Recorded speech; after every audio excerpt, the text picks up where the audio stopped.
Wow. It's your boy C. It's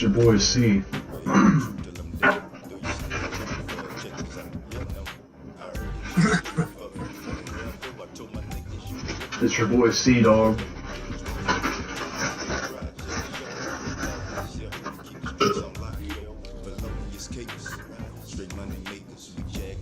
I got a felonious case going on.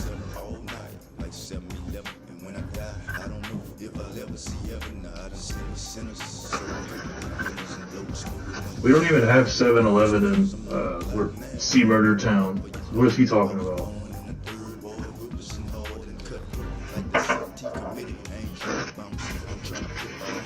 24/7, like 7-Eleven. We don't have 7-Eleven. Murder.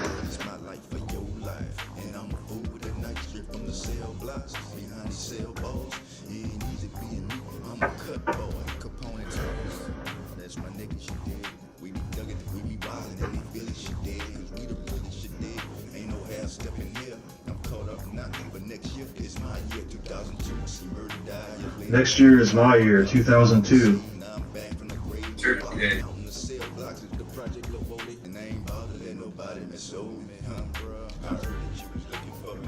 I never know what I said about there, but you was looking for me.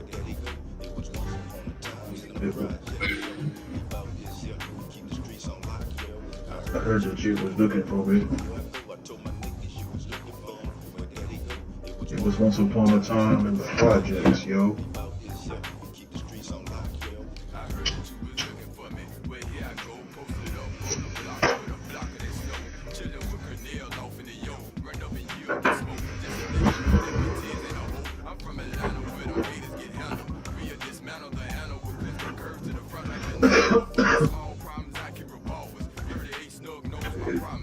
I want to watch Biden's first press conference. I heard it was hilarious.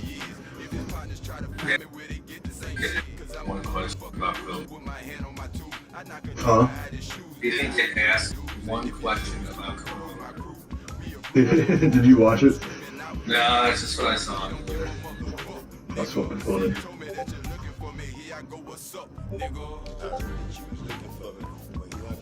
Come on, you looking for me. Here we go.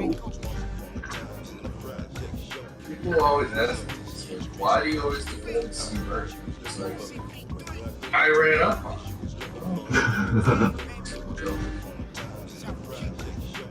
Supposed to know he's the biggest fan? Shit.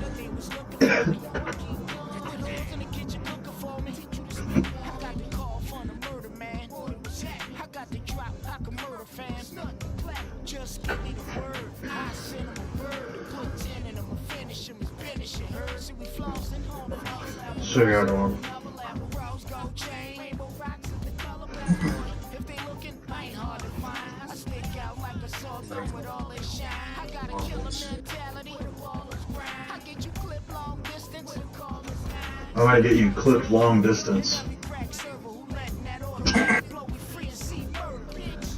Let me know when you start that video so I can start it at the same time.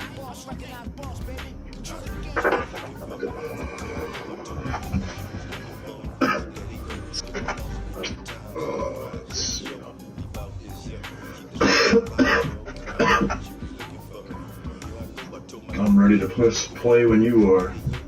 Alright. 3 and 3.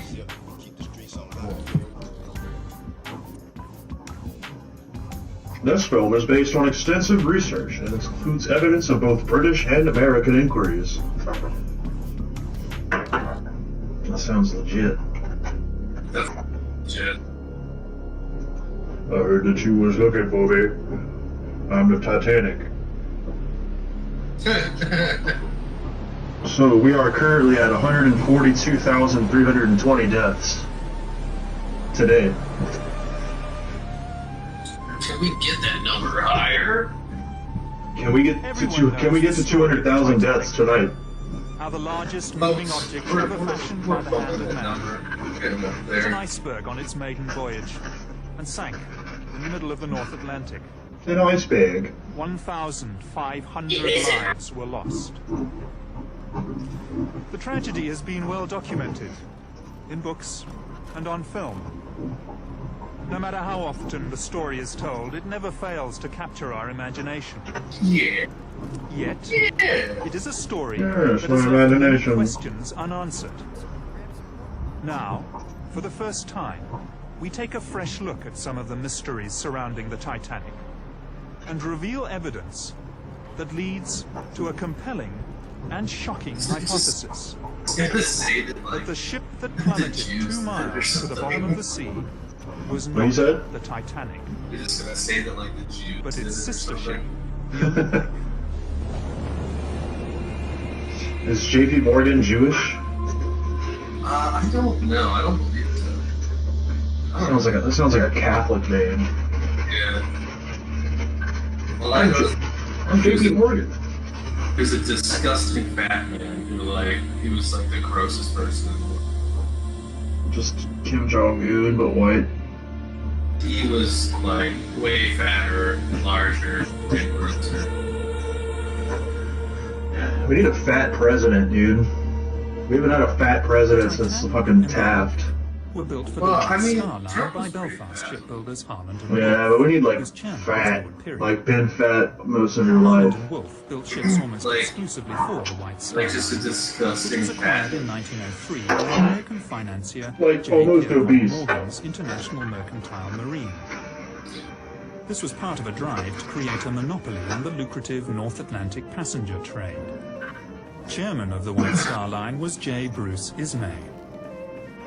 It was in fact Lord Peary who was responsible for bringing together Morgan's money and British engineering excellence. Over dinner at Peary's London residence in 1907, Lord Peary and White Star Line's Bruce Ismay conceived the idea of building 3 luxurious superliners. First Luxurious. the Olympic, then the Titanic, Could be. and finally the Britannic. The first of the new ships, Olympic and Titanic, Had 200 were deaths virtually already since identical. the start of this video. This represented the White Star Line's survival strategy in the highly competitive North Atlantic passenger market, while also ensuring a bright future for the Harland and Wolff shipyard. As well as holding a large financial stake in Harland and Wolff, Lord Peary was a shareholder in the White Star Line and the International Mercantile Marine. Almost all passenger liners on the North Atlantic route in the early part of the 20th century were immigrant ships. In poor condition, many were known as coffin ships. Their Coffin owners ships. blatantly overloaded and overinsured their vessels. In fact, it was an industry noted at the time for fraud. On the 14th of June 1911, the Olympic made her maiden voyage under the command of Captain Edward J. Smith, Commodore of the White Star Line. Then just a week later, still under the command of Edward Smith, the Olympic was involved in a stern collision with the tug O.L. Hallenbeck in New York, an accident that nearly caused the tug to sink. Barely 3 months later, on the 20th of September 1911, the Olympic, still under the command of Captain Smith, was involved in yet another collision, this time with the British warship HMS Hawke in the Brambles Channel in Southampton Water. It was a serious collision, which was to seal the fate of the Olympic.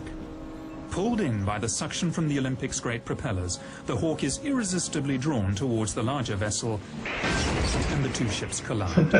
The Hawke's underwater ram and bows strike and penetrate the starboard side of the Olympic, causing a triangular hole several meters high, and an even larger hole below the waterline. Oh shit.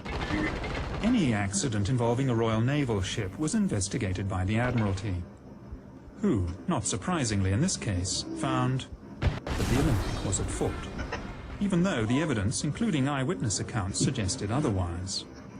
As a consequence of this ruling, the White Star's insurers declined to pay out on the claim. The damage done to the Olympic was severe. Besides being holed both above and below the waterline, she sustained numerous other injuries, including steel frames buckled, thousands of rivets popped, steel plating dislodged over 4 decks, and distortion to the starboard propeller and crankshaft.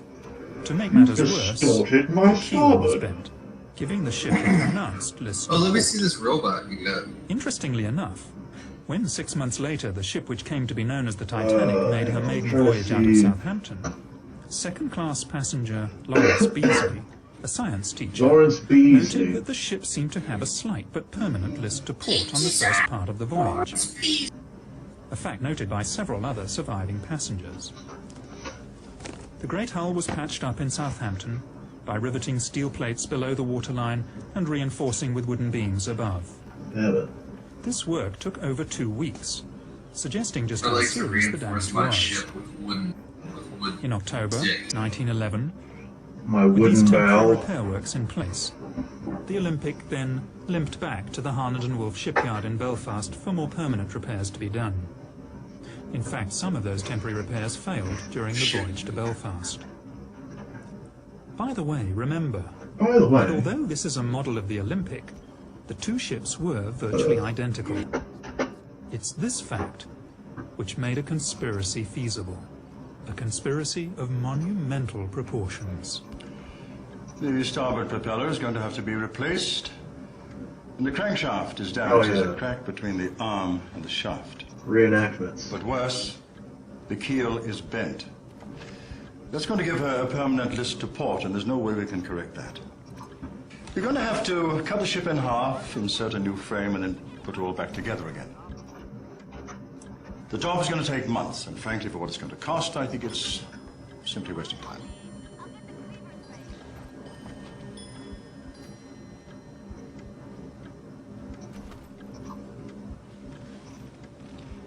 Can you not just patch her up? Can you not Titanic just is patch ready. her up? Well, we could put in a bulkhead to strengthen her. But to be honest, sir, she will never pass another Board of Trade inspection.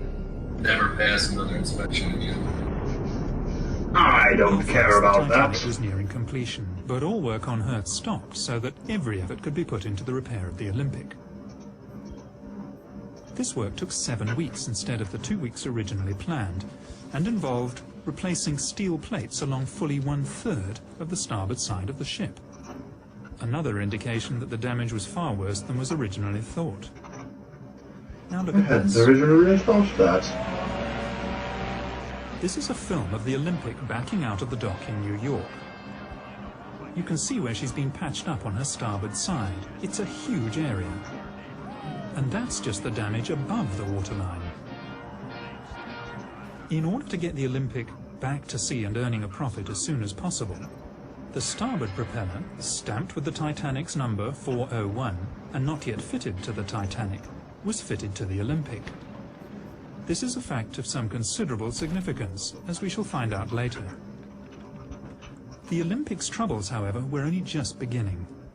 After leaving New York Harbor on the 24th of February 1912, she ran over a sunken wreck off the Grand Banks and threw a propeller blade again on this starboard side.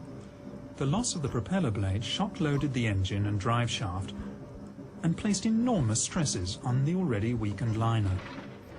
She limped back to Southampton on only one engine, arriving there on the 28th of February. By the 2nd of March, 28th of she was once February. again in the Thompson dry dock in Belfast, having her propeller blade replaced. This should have taken only a few hours, but the Olympic was there, in Belfast, until the 7th of March. In Belfast, the Titanic and the Olympic were most often berthed side by side, and were regularly moved in and out of the Thompson dry dock, especially during repairs to the Olympic. On close examination of contemporary archive photographs, it is possible to see the minor differences in design that tell the two ships apart. On the forward part of sea deck, Olympic was built with 16 portholes. The Titanic with 14. Somewhat mysteriously, the Titanic has acquired 2 extra portholes between its launch and its maiden voyage. This clearly points to the possibility that the two ships were switched. At the time of Titanic's launch, the windows on B deck are clearly discernible as being evenly spaced. Yet at the time of her maiden voyage, they have taken on a distinctly uneven appearance. And whereas the Olympic had been open to the public for inspection in Belfast and Liverpool, Titanic was not. That first week in March 1912 was the last time that the Olympic and Titanic were together in Belfast. the twin ships side by side on the River Lagan. And that was when the decision to switch them could have been made. So they switched to the boats. They switched the boats, you think? That's what they're saying. Olympic and Titanic are exactly the same. No one will know we've switched them when they get back to work on Monday morning. Dude, that's... We'll just swap the names. Everything else is standard White Star issue. Nobody will notice. He's probably right, though. I had some boys at the yard I mean, who everybody was do just the way job too for a couple of drunk. £100 each. Say nothing. We'll never get away with it.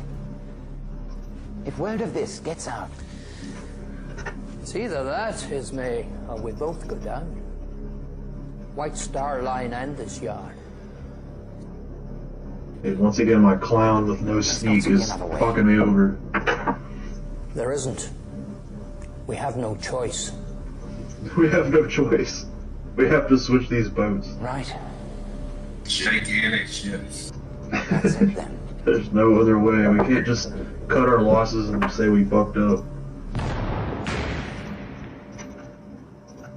Switching the two ships would have been a remarkably simple undertaking. There were no members of the press poking around or roving TV crews looking for a story. Even photography was in its infancy at the time. And generally, people believed what they were told to be the truth. All crockery, linen and so on was White Star standard issue, interchangeable from ship to ship. Letterheads Aww. and menus, etc. were styled to the particular ship, but could easily have been changed. Only the names on the bows and sterns of the ships, the nameplates on the lifeboats and 48 lifebelts would have to be swapped. This could easily have been achieved using a very small crew, literally over a weekend. And it's highly unlikely that anyone would have noticed a switch when they returned to work on Monday morning. Huh? They get a White real Star often switcheroo. used photographs, both exterior and interior, of the Olympic as the Oh, they'll Titanic. switch it out. It's like in a their fucking advertisements and press cartoon. releases. Both ships had tiled and Oh laminated yes, let us switch the boats out. just days before Fucking Titanic's vaudevillain voyage, characters. Ismay, chairman of the White Star Line, ordered her floors to be carpeted. Ah, that Was this fucking to clown cover got caught. Olympics' worn linoleum floors? The Harland and Wolff Yard was a vast labyrinth of buildings and workshops. Oh, we're as up well as 1,400 deaths since the in beginning of various this stages video. completion. Any Let's unusual keep activity would going. hardly be noticed. The social order of the day What up, was dog? such French that Dose in the majority of house. workers would never have French faced Dose is questioning here, their babe. betters. They lived in a time when the majority of the population were told We're just counting how many deaths there are today and what to do watching and how to Titanic do it. conspiracy It videos. was also a lot easier in the early years of the century to They bribe or switched the even ships. bully men into towing the company line, as we shall see when the surviving crew members return to Britain. There was no social security safety net for the unemployed, and companies had the power to Dude, my dismiss clown whole gets seen families of instantly. workers if one of them did not do as he was told. There's a wee scam going on here. There's a wee scam. Bosses are in on it. They switched those ships 2 weeks ago, and I know it. Listen to me, Paddy. Any more talk from you about two ships being swapped over, and you'll end up at the bottom of the River Lagan. So remember that when you get back to your wife and your 17 kids. You Irish scum.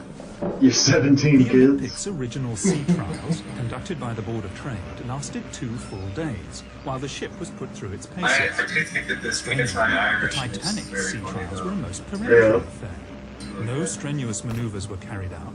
Hell The yeah. inspection was over in These time dumb for makes months. too stupid. Of course, Here, by now they the switched the switch had ships. taken place. The collision between the Olympic and HMS Hawke was by no means Captain Smith's first incident at sea. In fact, he had Who one would of the ever think worst about it? professional No one would do anything that stupid. The Commodore of the White Star Line was a show-off, who liked to drive his ships as though they were giant speedboats, and he damaged a few in his time. The 3 incidents involving the Olympic, which probably damaged her permanently, must have put him in a very serious position in the eyes of his employers. Yeah, Could he shit. perhaps have been summoned by J. Bruce Ismay, chairman of the White Star Line, once it became obvious that the Olympic was a write-off? If so, it would have been a meeting with the very gravest of consequences. Oh, come now, EJ. We've always been good to you. Kept you in brandy and cigars. Oh, kept you in brandy and cigars. That difficult. You've I broken like to through be our kept in brandy and cigars. The Republic, the Germanic, To be part of a conspiracy, I need and to that be fire kept in broke out brandy in the and Majestic cigars. and those crewmen. Yes, I know you deny That's it, all I need to be convinced. but we Yeah, just give me enough of that shit. We gave you command of the Olympic, and look what a disaster that's turned out to be. And we always paid you well, EJ. This is the type of exposition I love. It's for the company. We are in a desperate situation financially, especially after what happened to the Olympic. So, I'm sorry to have to put it to you like this, but you do owe us. We've arranged for a small steamer from the Leyland line to be in a position to take the passengers off. I have a good man lined up for the job. Lord. Captain Stanley Lord. Ever come across him? Captain He's done Lord. this sort of thing before. Well, he did the job so He well. crashes boats all the time. There it is. He'll be there to lend a hand. And I'll be there, of course. Along for the ride. We'll switch the boats. All right, then I want to choose my own officers. Yeah, Yeah. switch the boats. Yeah, switch the boats, eh? Yeah, switch You can trust him. At the time of Titanic's maiden voyage, Fucking Britain was in the Three middle of a coal Stooges. strike. Fuel was in short supply, and ships and men were laid up in Southampton. And yet, You crashed the boat, dum-dum. finding firemen and policemen worked through their decks on the Titanic. You weren't supposed to crash the boat. After steaming from Belfast to Southampton, but two of the firemen aboard the ill-fated liner refused to sign up again. You at killed Southampton 1,800 people, before they crossed dum-dum. the Atlantic, preferring to wait for employment on another Hey, ship. France. All these men You killed 1,800 people. with so many thousands laid off. What did they know? What did they know? Shortly before Titanic sailed, Chief Officer Wilde, who was to lose his life 3 nights later, wrote a letter to his sister, in which he said, "I still don't like this ship." Strange thing for a man to say, who had just set foot on board the day before. Unless, I don't of like course, this he ship. realized he was actually on his old ship Olympic. It's strange to think that as the Olympic, now renamed the Titanic, was preparing to make her second maiden voyage, the ship that started out life as the Titanic and was now called the Olympic had to enter her working life with no fanfare at all. The Olympic's original maiden voyage was fully subscribed, whereas her second, this time as the Titanic, was only about half full, and that in the middle of a coal strike when passengers were queuing up to get to America. First-class passengers on other White Star ships already offered second-class berths on Titanic, even though we know that first-class cabins were available. It's almost as though White Star Line didn't want that many people on board. By the way, when I refer to the Titanic from this time on, I want you to remember that I'm actually talking about the ship that started out its life as the Olympic, but which we believe by this stage had been switched and taken on the identity of the Titanic.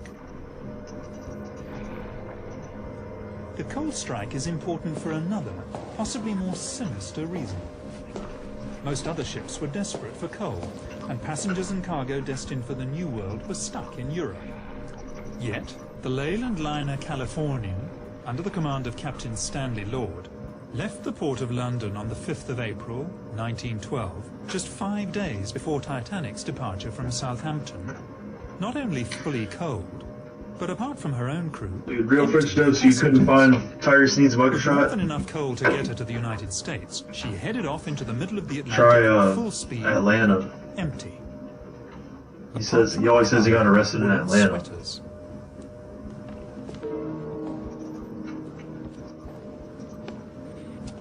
Over 50, mostly first-class passengers, cancelled their passages on the Titanic at the last minute.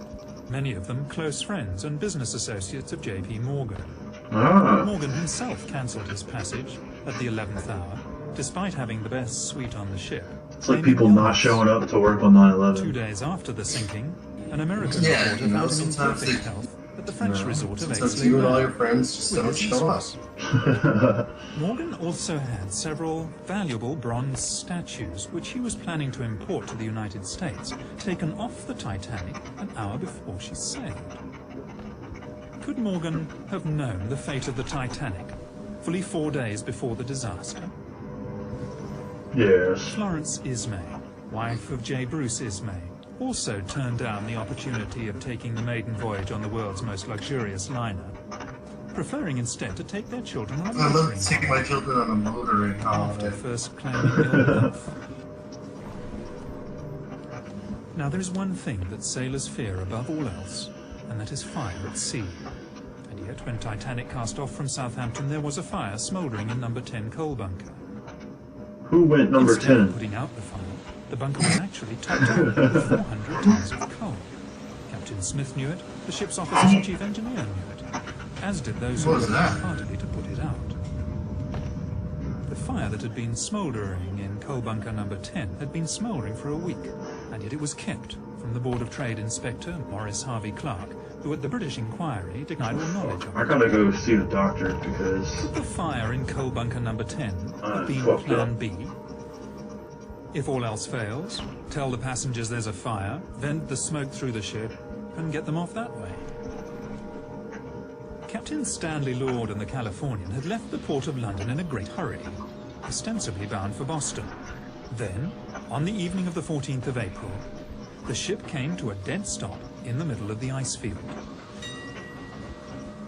Strangely, Captain Lord, 6 foot tall, elected to sleep that night fully 5 foot clothed on 8, a 280 5 couch pounds. in the chart room rather than in his cabin. He also ordered her boilers to be kept fired up and her engines on standby. Why? Was he Why? expecting some sort of emergency that might mean a last-minute dash into the night? That evening, the Titanic received 6 radio messages. The first 3 were from other ships, giving the location Just of talking icebergs. shit. The other 3 were from the Californian, more concerned with giving her own position stopped for the night. Those 3 were personally addressed to Captain Smith. It's almost as if Captain Lord was letting How Smith did Captain know Smith the know? Californian was ready and waiting. Captain Smith had delayed turning the corner on the outward southern track. He ordered the turn to the west 10 miles further south than the normal turning point. So This far was from the certainly not doctor. as an evasive measure to avoid the ice field, but one designed to take him directly into it. He must have known this. Tragically, Captain Lord failed to keep his radio operator awake. Even so, the Californian's last message to the Titanic never got there. The Titanic's radio operators were too busy with passengers' messages.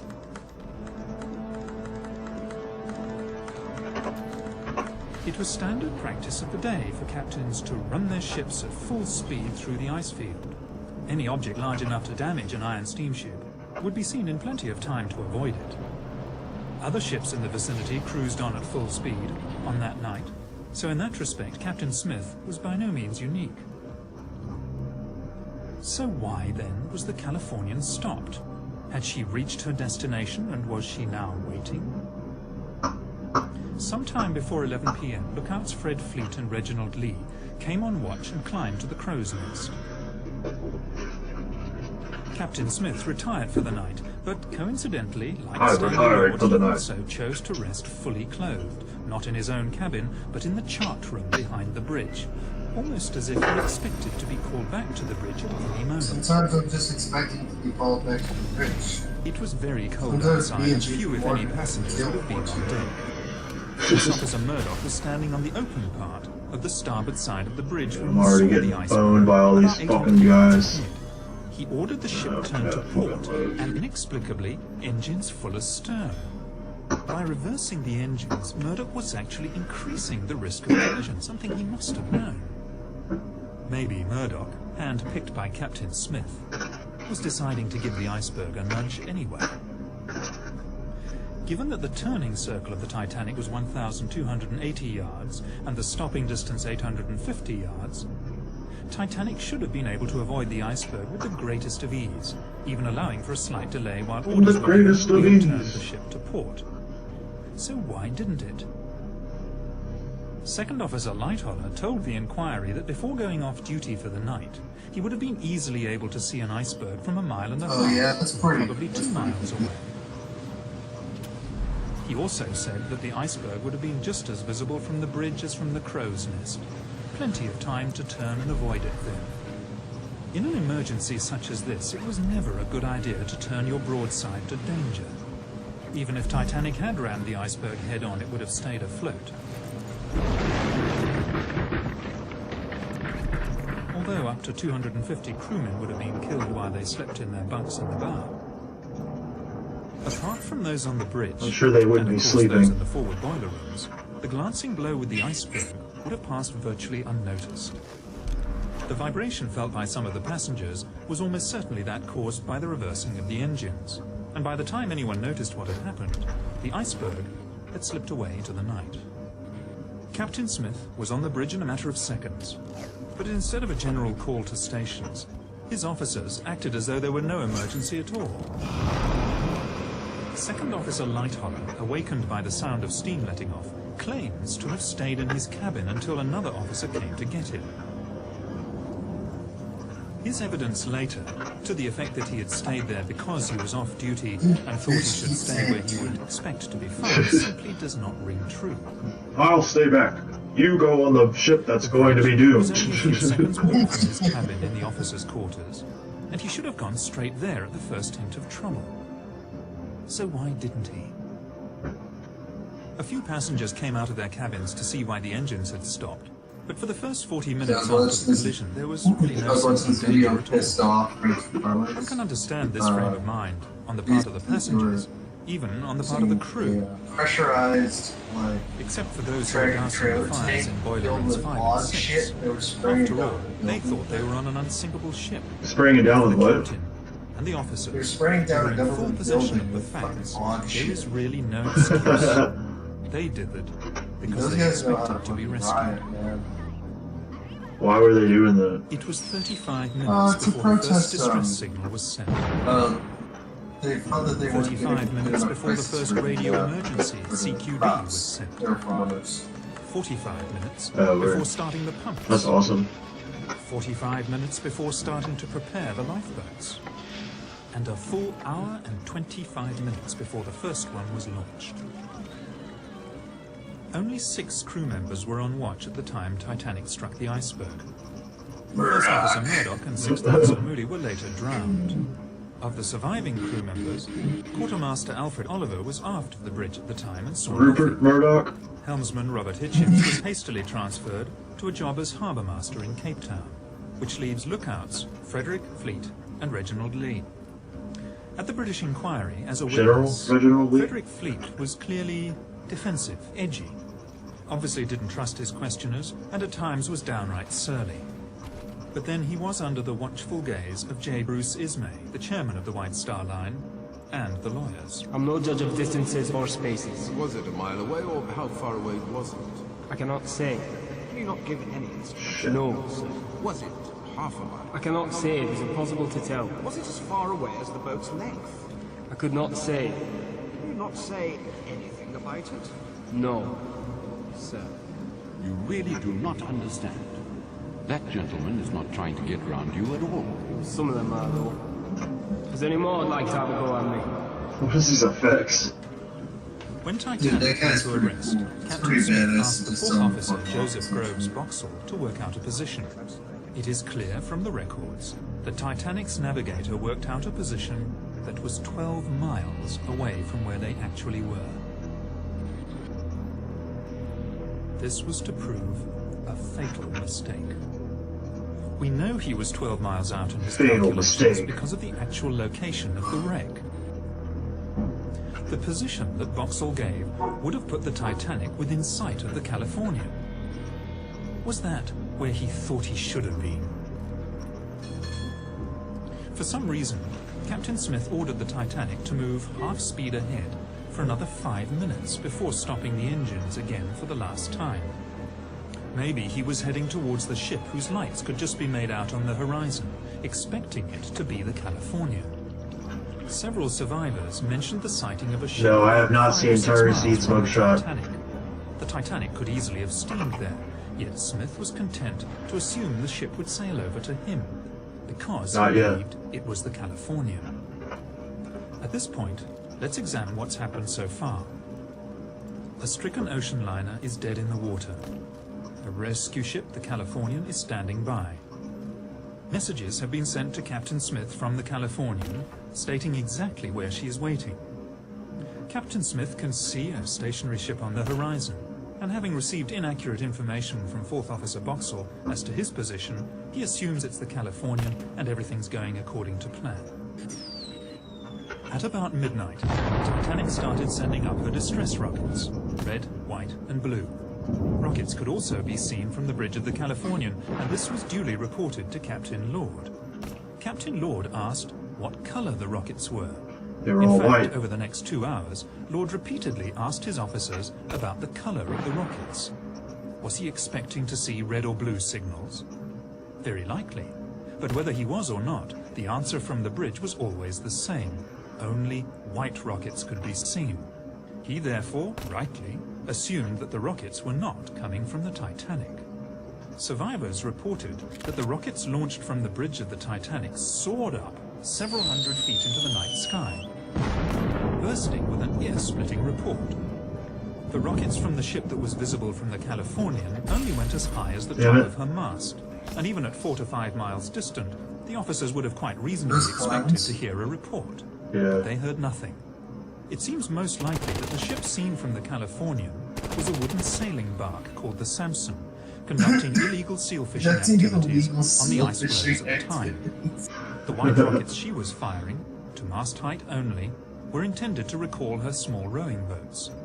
A few months after the disaster, the captain of the Samson said that he had also seen a large liner firing rockets and that he had not gone to investigate because of his own illegal activities. The Californian's apprentice, Gibson, later testified that he saw only 8 rockets fired from the ship, and all white. The Titanic had fired at least 18, possibly as many as 22, and had included red and blue. Titanic survivor Miss Edith Russell said the officers told them all, "Don't worry, the Californian will pick everybody up if you don't come back for breakfast." How could they possibly have known it was the Californian? It's hard to believe in such an emergency, but they were letting lifeboats go half full. They knew the ship was sinking, nobody could be that stupid. But they expected the ship on the horizon to come steaming over. But it was the wrong ship. The Californian was 19 miles away, where Captain Stanley Lord waited for coloured rockets. At around 1 a.m., it must finally have dawned on Captain Smith that the rescue upon which the survival of so many depended was not going to materialize. Now boats are being let go full, and passengers are beginning to panic. As the senior surviving officer, much credence and publicity was given to the evidence of Second Officer Lightholler. I did not leave the Titanic, sir. The Titanic left me.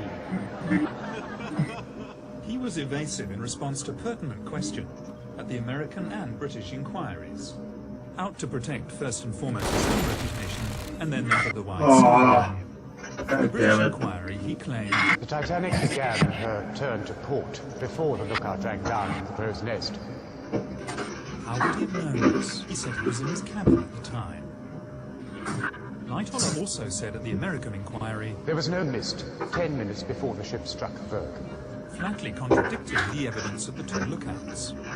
And how would he have known this if he was in his cabin? He also lied about the number of ice warnings received on the bridge, as if to suggest that the iceberg came as a surprise. I do not remember any ice warnings being posted on the bridge.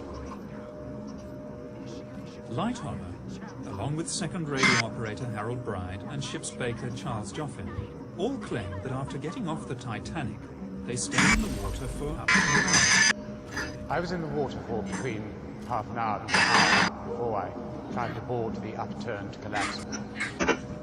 20 of us spent most of the rest of that night balancing on the upturned boat, while I gave the orders. Lean left, lean right. This is quite clearly not possible. We know that the sea temperature that night was between 2 and 3 degrees below freezing. Average life expectancy at that temperature between 3 and 4 minutes. This testimony would simply not stand up today. It is quite clearly fabrication. Just before 5:30 on that fateful morning, Captain Stanley Ward woke his radio operator, only to discover that the Titanic had already sunk. He set off at full steam for the wreck site, but of course he was too late. The Carpathia had already arrived and was picking up survivors. Notable amongst these was J. Bruce Ismay, who had slipped into a lifeboat at the last minute. For this he was to pay the price in public shame for the rest of his life. As the Carpathia steamed towards New York, Ismay was supposedly taken to the doctor's cabin and put under sedation. Even so, he managed to find time to send 3 separate telegrams to the White Star's New York office, urging them to hold the Cedric in New York Harbor so that the Titanic's surviving crew members could be taken straight back to Southampton. Hastily organized, the American inquiry failed to ask the right questions. Titanic surviving officers stonewalled, as did Ismay himself. Several experienced sea captains were called to give evidence regarding the wisdom of steaming at full speed through an ice field, but they all said the same thing. Maintaining full speed in the vicinity of ice was perfectly normal, and on the night in question, the icebergs could be seen at between 5 and 6 miles distant. It never occurred to anyone to ask the simple question, in that case, why did the Titanic hit an iceberg? When the surviving crew got back to England, they naturally expected to go straight home to their loved ones. Instead, they were all herded into a railway shed and held for nearly 24 hours before being made to sign pieces of paper. A lot of them were under the impression that they were signing the Official Secrets Act. Was someone trying to suppress something here, some vital piece of information? Remember what it is you've put your names to. If there's any talk of the ship being swamped in Belfast, or any stories of insurance fraud going on, then there will be 20 years of His Majesty's pleasure awaiting you and no job to come out to when it's over. So, think on this when you see your wives and your sweethearts.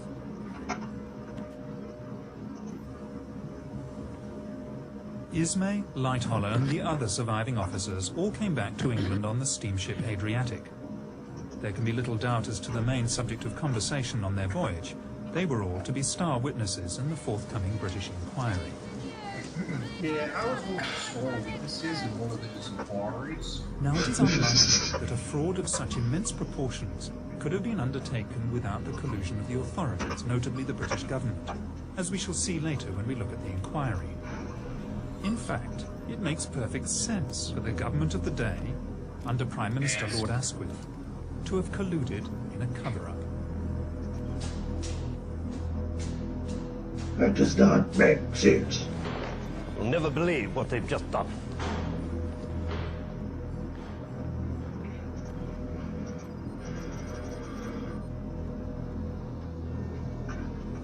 How many? I'm told 1,500. The position is simply this, Prime Minister. The White Star Line is on the verge of bankruptcy. Now, if White Star were forced to go into liquidation, the Holland and Wolf Yard in Belfast would also be placed in a very precarious position, perhaps even forced to close down. Now that means that 20,000 men would be laid off, not to mention the effect on all the subsidiary and dependent industries. Quite frankly, it is a political situation we cannot afford, Prime Minister. Alienate the Irish, and we will most certainly lose seats in Belfast. The Fenians, the Republicans, will seize the opportunity. With our majority gone, we will undoubtedly lose the next Prime Minister. There is the chance of a blunder here of unprecedented proportions. We are going to have to go along with this, Prime Minister.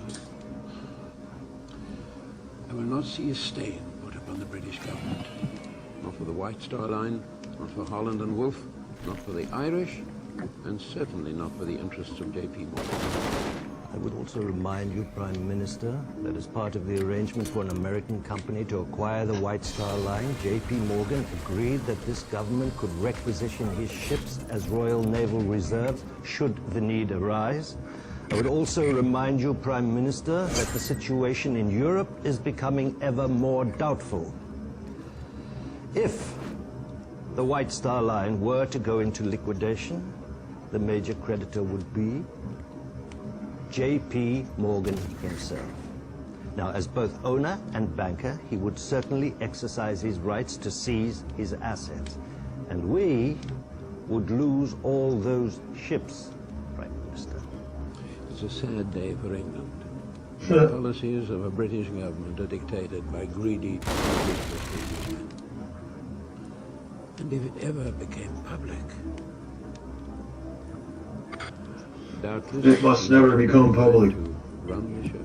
Yes. I thought we could bring Mersey out of retirement. He's reliable, he knows how the system works, he's discreet, and he could do what needs to be done. Very discreet. My son is called to the bar. I would be more comfortable if he were there. Of course, Prime Minister, we'll find out in the Attorney General's office. Well then. But neither I nor the administration. The administration.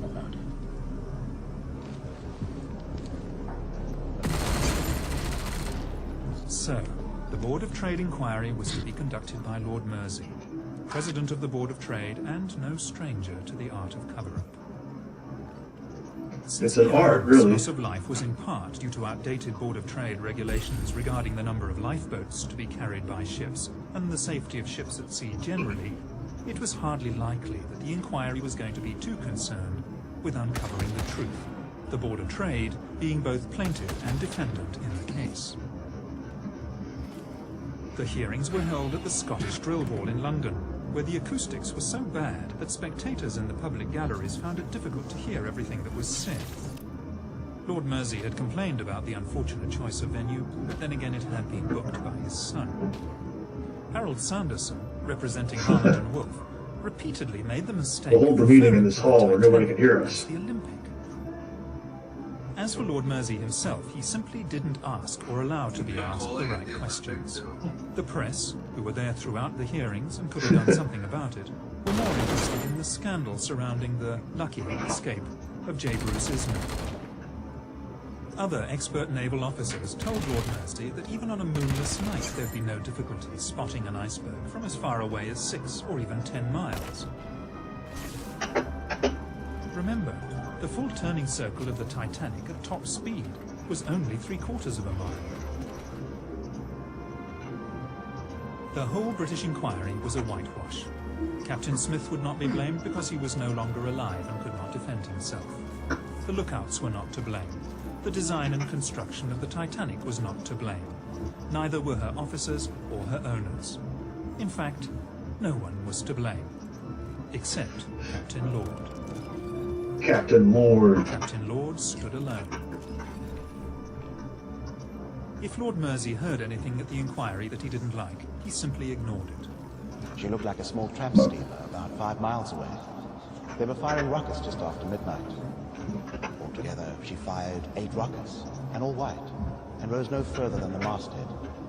I think we are all of the opinion that the distress signals, which were seen from the deck of the California, were in fact the distress signals from the Titanic. I went down below to Captain Lord, who was sleeping in the chart room. He asked me again if I was sure there was no color in the rockets. No. All white. I think the onus of proof in this matter is upon the California.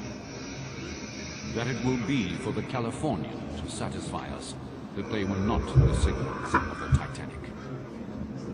Whenever a Titanic survivor referred to the mystery ship that they'd seen on the horizon, as often as not, Lord Mersey would interject with, "You mean the Californian?" There was barely an attempt at cross-examination, and, as happened so often, Captain This Lord... shit is just like 9/11, dude. It's hilarious. Perhaps out of fear that he might reveal his part in the conspiracy. Furthermore, when the inquiry heard from passengers who'd been aboard the Mount Temple that they'd actually seen the Titanic on the horizon, and were even close enough to hear the last two reports of her rockets, Lord Mersey repeatedly interrupted them. Lord Mersey. Of course, if Lord Mersey was a party to the cover-up, He looks like a Star Wars Sith and of character. how the rescue plan failed, largely because of circumstances outside Captain Lord's control. And yet, Lord Mersey repeatedly interrupted the testimony of California's officers, and instead accepted evidence against Captain Lord that would have been laughed out of court under normal Captain circumstances. Lord. Was Captain Lord being made a scapegoat because he had failed to do what he'd been engaged to do on the night of the disaster? Of course, by highlighting Lord in California, Lord Mersey was drawing attention away from the more sensitive issue. Titanic's bulkheads should have gone one deck higher. It was the Board of Trade's own regulations that allowed Titanic to go to sea with too few lifeboats, and the Board of Trade's inspectors who had been so ready to sign the ship off as fit to go to sea in the first place. Titanic cost $10 million to build, and as a brand new ship would have been insurable for that amount and more. The Olympic, on the other hand, damaged beyond economic repair, would only have been insurable for a much smaller amount. A motive for switching the ships is clear. Normally, White Star Line, when they insured their ships, took on part of the risk themselves, and it was at first thought that Lloyd's of London would only be liable for $7.5 million. Not so. For just Dr. 1 week Smiles. before the maiden voyage of the Titanic, which we now know was in fact the Olympic, White Star Line upped their insurance on the vessel dramatically. And, incredibly, just 5 days after the sinking, Some people say it's been debunked. I don't know. $12.5 million.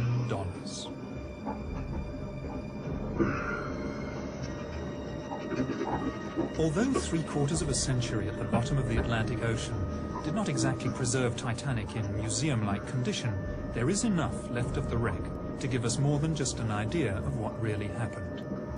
Corrosion has done its relentless work, but where the original black paint of the hull has flaked away, it is still possible to see spots of grey paint, which formed the undercoat, except that grey paint was only used as an undercoat on the Olympic and not on the Titanic. Examination of the starboard propeller reveals the number 01 stamped into the metal. In fairness, there is too much corrosion to make out the number 4 clearly, but remember the starboard propeller, numbered 401 for the Titanic, was put on the Olympic as part of the repairs after the collision with the Hawk. Remote cameras under the control of the discoverer of the Titanic wreck, Dr. Robert Ballard, have examined the stern section of the ship. They show that in addition to the lateral bulkheads that were a feature of both the Titanic and the Olympic, there is a longitudinal bulkhead in the stern section where there was none on the original plans for either vessel. The position of this bulkhead suggests a temporary repair has been carried out to strengthen the keel, a keel perhaps damaged by the collision with HMS Hawk. And finally, a close look at the bow could reveal the most damning evidence of all. Damn. In 1986, the French National Oceanographic Institute examined the wreck with Dr. Robert Ballard. One of the things they checked was the name of the ship. In keeping with White Star tradition, both ships had their names engraved into the upper bow plates in letters 4 foot high. Examination of the wreck and the name Titanic shows that it is made of iron letters which have been riveted onto the original bow plates. With the passage of time, 2 of the letters have dropped off and been lost forever in the sediment of the seabed. At the place where they once were, engraved into the hull, are the letters M and P. Oh.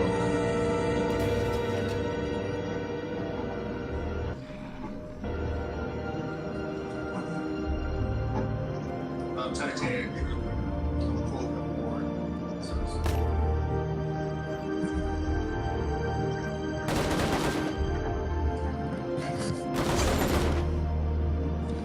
Is that the end of it?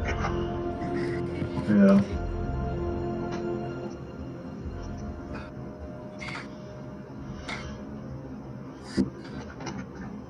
I think it was a cover-up, dude.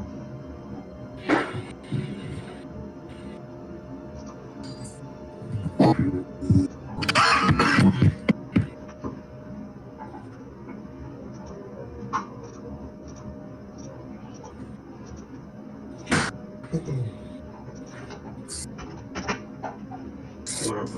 out this one.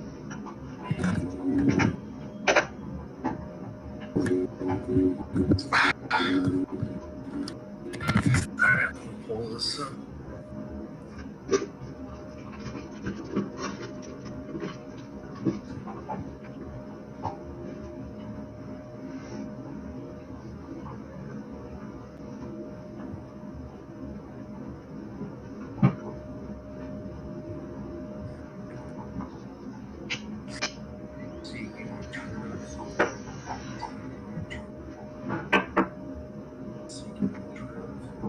Seeking the truth.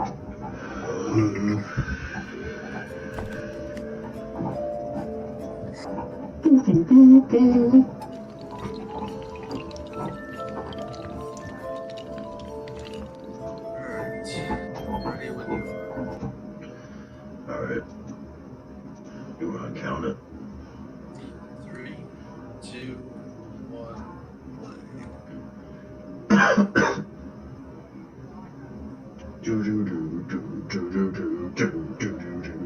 Yeah, this is a short one, right? Yeah, it's like 10 minutes, 11 minutes. Knowledge is power.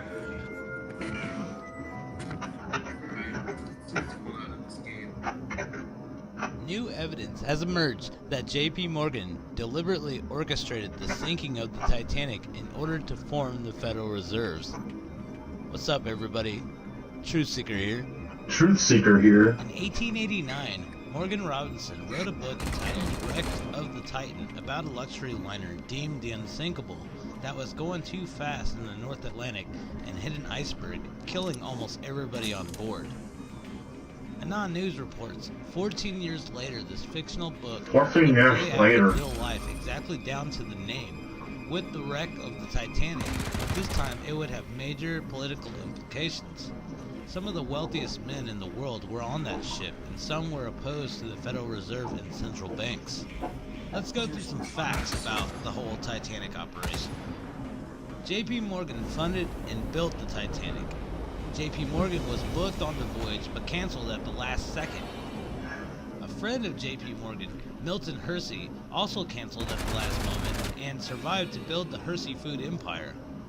He's just reading an article that I was reading earlier. Rescue. Only white flares that signal a party and that everything is okay. It was the first ship of its kind with the ability to seal decks electromagnetically, which could also seal people below the deck. The captain, Edward Smith, was one of the most decorated captains of his time and would have been totally out of character by avoiding precautions. The author of the book was poisoned to death a couple of years after the Titanic sank. Whoa. The Federal Reserve was formed the very next year. And then the Astor family was one of the richest families in the world, and John Astor III opposed the Federal Reserve. I oppose the Federal Reserve. John Jacob Astor IV, the richest man in the world at the time, a friend of Nikola Tesla, and an outspoken opponent of the creation of the Federal Reserve. Astor gained his wealth, in part, as a real estate builder, investor, and inventor. Other prominent Federal Reserve detractors, such as Benjamin Guggenheim and Lisa Strauss, also died on board. Did J.P. Morgan get the idea of how to kill off the opposition to the Federal Reserve from a book written 14 years prior?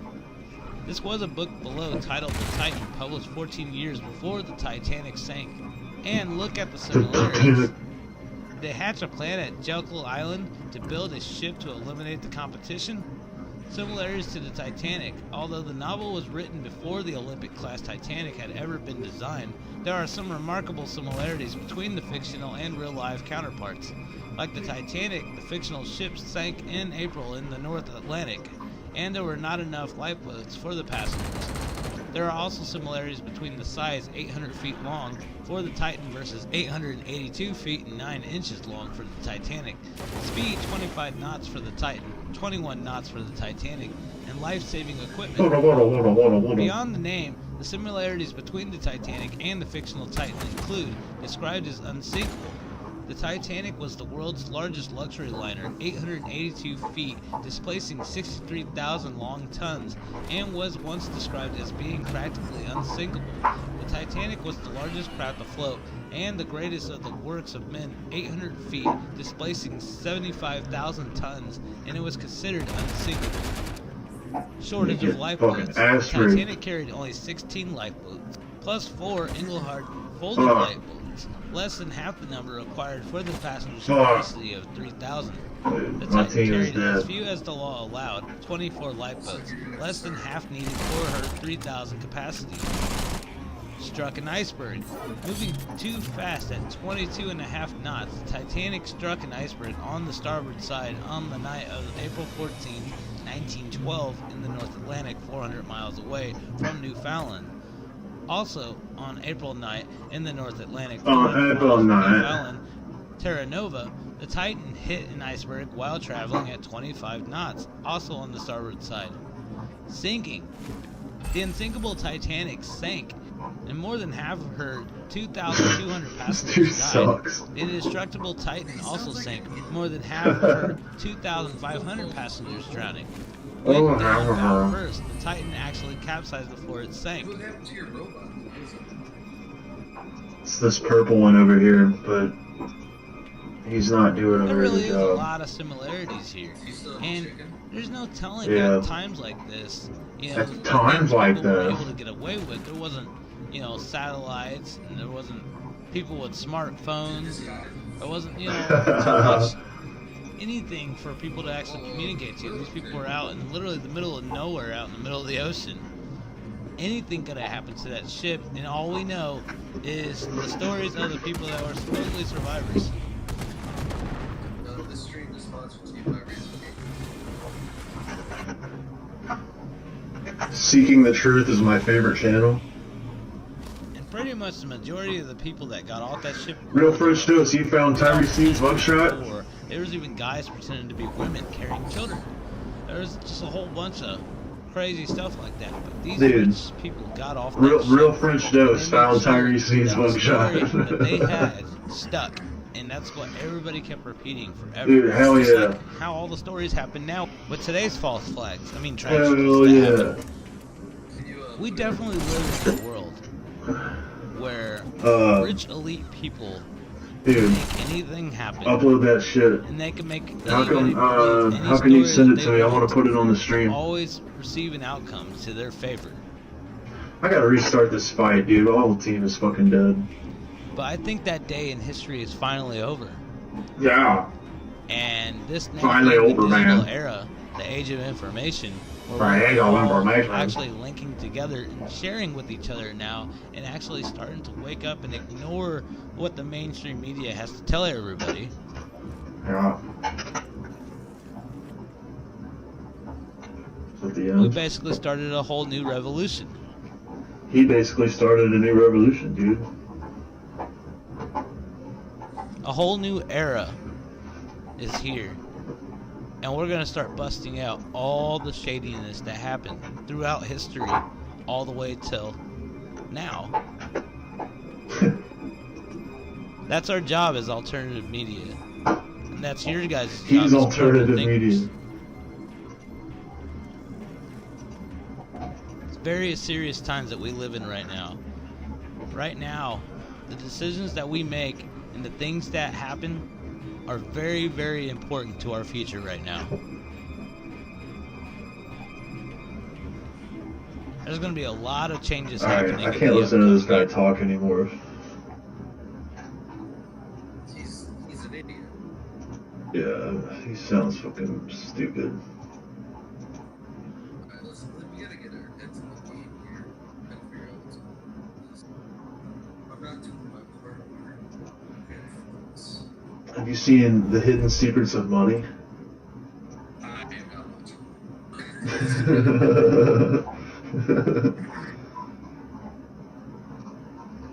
The hidden secrets of money.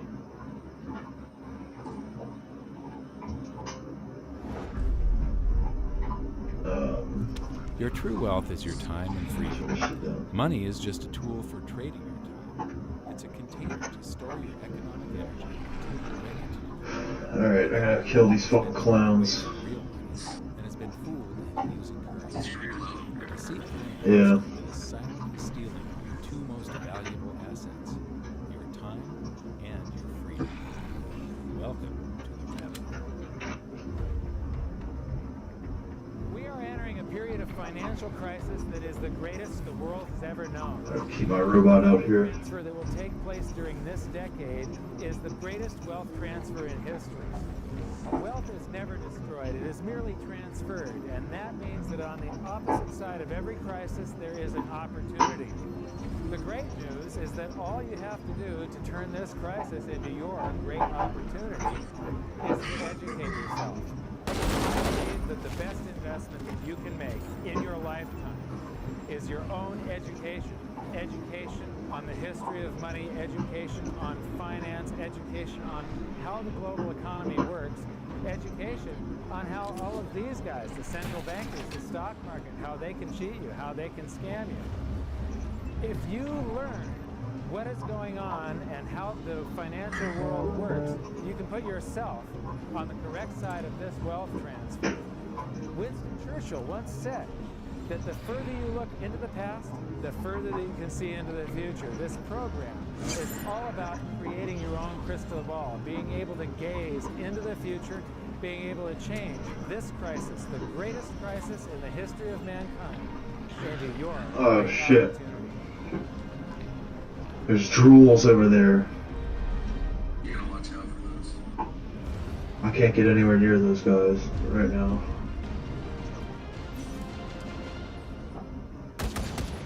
Hidden secrets of money, some of them are hidden in plain sight. They're right in front of us. The way the monetary system works is something that isn't actually hidden away from all of us. It's out I've been demoralized. It's complex and people just they can't see how it works.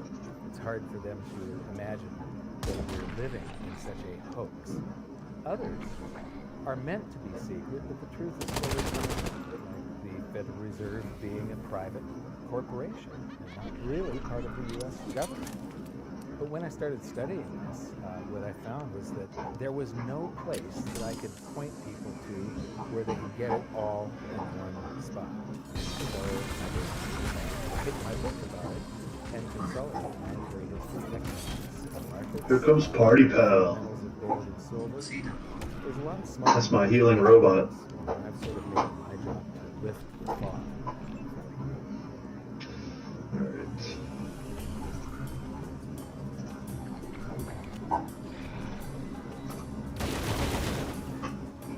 Welcome to Egypt. Welcome to Egypt.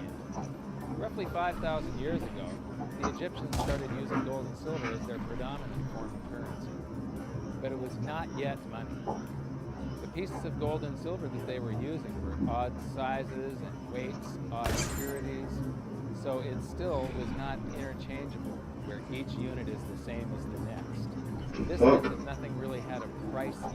You couldn't put a price of so many coins on something because they didn't have coins yet. Trade was still difficult. It was still a guessing game when it came to the exchange of values. One of the reasons that we are in the financial mess that we are today globally is that people do not understand the difference between currency and money. Currency is a medium of exchange, a unit of account. It is portable, durable, divisible, and something called fungible. Fungible means that each unit is the same as the next unit. A dollar in my pocket buys the same amount as a dollar in your pocket. Money is all of those things plus a store of value over a long period of time. Even financial planners, bankers, your accountant, they don't understand the difference between currency and money. The currency in your pocket is a medium of exchange. It's a unit of account because it's got numbers on it. It's somewhat durable, it's portable, it's divisible in that you can make change, and it's fungible. A dollar in my pocket buys the same as a dollar in your pocket. But because governments can print more and more and more of it and dilute the currency supply, it's continually transferring wealth out of your pocket, out of your bank account, to the government and to the banking system. The reason that gold and silver are the optimum form of money is because of their properties. It's an easy medium of exchange because gold and silver store a large amount of value in a very small area. It's a unit of account. Fuck. Pure gold This guy always fucking dies. all over the planet. So an ounce of gold buys the same amount here in Egypt. No, it just shoots healing needles. It's durable. The same gold that Egyptians were using Like that guy just did. 5,000 years ago is still here with us today. It does not corrode. It's divisible. It makes change. Oh my It's very God. portable. You can use something like oil as money. It's just that you can't carry around a barrel of oil. It's fungible. Pure gold is the same wherever it is on Earth. Pure silver is the same wherever it is on Earth. It's limited in quantity. That's the reason that it maintains its purchasing power. Governments cannot print it. Over the last 5,000 years, only gold and silver have maintained their purchasing power. There have been thousands upon thousands of fiat currencies that are unbacked by gold or silver. And they have all gone to zero. It's a 100% failure. Well, fiat currency, of course, is a currency that exists at the dictate or by fiat from a government.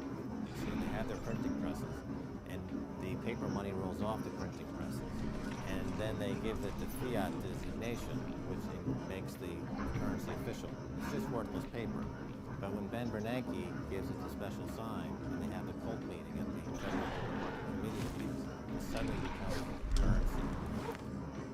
If you look at what's really going on, it's a con game. So there's confidence. Well, the Federal Reserve is very forthright about what they're doing. If you read their websites, they'll tell you it's a confidence game. They tell you that there's no intrinsic value in their money. They'll tell you that they couldn't backed by absolutely nothing. They actually display all these facts. But if you tell somebody in the public that this stuff was created out of thin air, there's no backing whatsoever, it's absolutely worthless, it's about as valuable as monopoly money, they'll look at you like you're nuts. Is there an example throughout history of a fiat currency, a piece of paper that's unbacked by anything, surviving? Short answer, no. Long answer, no. When Addison Wigington... All these things do so much damage. Bill Warner asked him to catalog all of the other... Addison dutifully went to work. Within a short period of time, he had gone through the alphabet. All the fiat currencies started with the letter A and done. They all went to Z. He was halfway through the letter B, and all the fiat currencies started with the letter B, and there were 600 rows in just the first letter and a half of the alphabet, and every single one went to zero. Every one. 600 fiat currencies that start with the letter A, and half of the ones that start with the letter B are 600 of these things. Whatever came close. You think this one, the United States dollar, is going to be the first one after all that? I don't know. No currency, fiat currencies ever survived. None. The thing about money is there actually is a fairly well-accepted definition of what money is. The question is, as you apply that definition to particular things that people claim to be money, do they fit the definition? We'll just take the paper dollar, for example. How well does it perform those functions? Well, store of value. The dollar has lost 95% of its purchasing power since the creation of the Federal Reserve in 1913. So not very good as a store of value. One of the things I do is just a way to get the audience's attention is I have a slide, and there are 3 pictures on the slide. One is a pile of monopoly money. The other one is a pile of Federal Reserve notes, what Americans would call paper money. The other one is a solid gold American Eagle 1-ounce coin. And the title of the slide is, which of these is not like the other? And if you know the show Sesame Street, or you have children who watch it, it's one of the favorite vignettes in Sesame Street. And what it really is a kind of IQ test for 5-year-olds who are supposed to look at 3 things and look at characteristics and find the one that's not Well, I've shown this slide to groups of Ivy League University professors, and I've also shown it to children, kind of 5 years old, my nieces and nephews and so forth. And when the professors look at it, they say, well, clearly the dollars are not like the others because gold has no role as money, and monopoly money is junk, and the American dollar is a store of value, so that's not like the other. But the children look at it and they say, well, the gold coin is not like the other because the other two are just piles of paper, and the gold coin is clearly something different. So my question to the audience is, who's smarter, a 5-year-old or an Ivy League professor? Before World War I, each note that the Treasury issued would say that they were deposited with the United States Treasury $20. Hit my cyborg chicken. The bearer of demand. The money was in the vault. Yeah, he's fine though. Currency was a note they gave you that was a claim check. Only a claim check on the money. Same as if you go to the dry cleaners and you If get he that goes, shirt, I they give you go. a claim check for your shirt. The value is that shirt at the dry cleaners, not the piece of paper that says that you own that shirt. So our currency that circulated was the paper US dollars, and they were claim checks on money. The next hidden secret is the difference between currency and money. Money must be a store of value and maintain its purchasing power for a long period. As we progress in Fools. this, we'll learn that currency is a tool used by the government to leech away your time and freedom by stealing your purchasing power. So rather than storing your Come on, cyborg chicken. Now compare that to the gold and silver the Egyptians were using. Like I started with, it still wasn't money because it wasn't interchangeable yet, but they were on the right track, as gold and silver have proven over thousands of years to be ultimate store of value. Gold is only formed when a star explodes. The supernova, and it stays around forever. Cyborg This chicken. is one of the properties that make it the Ah!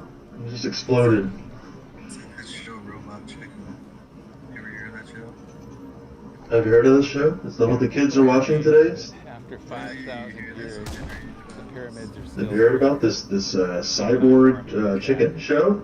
Is that the currency that the people that Robot chicken? using, that currency, that gold and silver that they were using in trade on a daily basis, is still around today. Now, what happened to the Three It has Stooges? been melted down and re-refined within a coin, a bar, a piece of jewelry, but it's still with us today, and it still purchases something. What are you doing, This is nuts? ultimate money because there is nothing else even in the same. Oh. It's divisible. It's permanent. It's a store of value. It's a unit of account. It's got everything you want out of money, but it doesn't go away, and it can't be increased.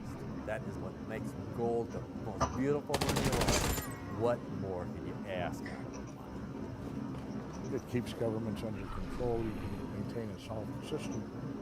Governments don't like it because they're getting away with the fiat currency. And they do everything they can to discredit the asset class. I mean, my goodness, gold is outperforming the Dow Jones. Resisted, engulfed. To the last 7 years. Yet it's not considered a legitimate asset class. Why? Again, it's the fear that maybe gold will be imposed on the system that will constrain government ability to spend beyond its means. They can't. But it's not. Proper definition of inflation, I use Milton Friedman's definition. Inflation is an expansion of the currency supply. Deflation He's is gonna make it. currency supply. If you expand the currency supply, eventually prices will rise. And if you contract the currency supply, eventually prices will fall. Med dart. This is a pool, but it's not a pool of water. This is the currency pool. And these are prices. And if you expand the currency supply, prices like a sponge in water have to rise to suck up the excess currency. Governments never stop printing more currency and adding currency to circulation. Therefore, prices keep on going up. Oh, this not guy's because fucking done the stuff for. that you're trying to buy is changing. The real estate doesn't change. What has changed is the currency purchases less and less. It's the currency going down, not prices going up. Truth is, what we have that makes our world work right now is a big story. None of it's real. It's all just promises. And if you think about it, that's how it began to work in the beginning. Before we had currency, we had barter. I'll give you 3 coconuts and you give me 4 fish. That's kind of the fair exchange of coconuts and fish. That got complicated, so we had to invent this thing called money to be a visible, portable medium of exchange. The challenge is that we lost that a long time ago. We lost having things of value to be our currency. Now we have this thing called numbers and accounting. Trust me, it is not real. It's a big One of the biggest make-believe stories ever is called quantitative easing, which sounds Quantitative easing? but it's really just a smoke and mirrors term for currency creation. QE started with the banking settlements back in 2009. This currency was created out of thin air and then given to the banks who paid them Come on, dog. bonuses in reward for crashing the world economy. This is a global phenomenon, but all you have to remember for now Get him, Debbie. is that whether it's QE bailouts or stimulus programs, these are all just voodoo, hocus-pocus terms for increased currency creation. I believe gold and silver will reassert themselves as money. And when they do, there just isn't enough. And their purchasing power is going to go up many, many, many times. Egypt is an amazing place. There's a franticness about it, utter chaos, especially like in traffic. But when it comes to like all of the merchants that are trying to get every last dime, You big punk-ass clown. get fleeced to the point where you come back with an empty wallet. Dental You pick. know what? They're amateurs compared to Wall Street. In the past several years, I've spoken in many countries about the crisis that's coming. And a lot of people think that they're going to be okay in their country. It's only going to happen in the United States, or maybe the United States is ruined. But what they don't realize is that this is a global phenomenon. I've got to show you something here. This is base currency in the United States. This is the number of paper dollars that exist, basically. It took 200 years to go from no dollars in existence to 825 billion. And then we had the bailouts. Level 9 lockpick. QE1, quantitative easing 1. Then QE2. And then we had QE3, and then QE4, and then soon we're going to have QE57 and QE382. And it isn't just here. This is what the Canadian currency supply looks like. This is Australia, South Africa, Russia. Now, this starts out in just the year 2001, and this is like 18 times more currency in existence in a little over a decade. Here's Singapore, same story. Look at that, since the crisis. Bam. India, Oh, nice. China, every government on the planet is doing this insane deficit spending and expanding their currency supply. Crossbow. Doing bailouts. And history shows that there is no example of this turning out. It is Subdermal plating. amazing that we haven't experienced more inflation than we have.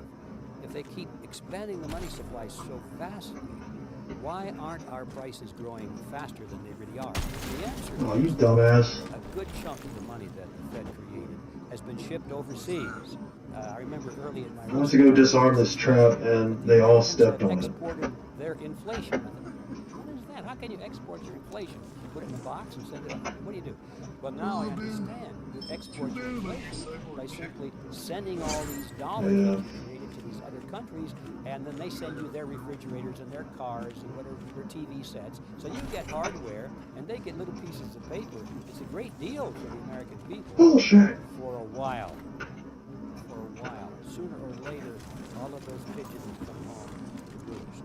When the time comes, as it looks like it's now coming, when the rest of the world is saying, we don't want to play this game anymore. Uncle Sam's dollars are just becoming worthless. There are too many of them.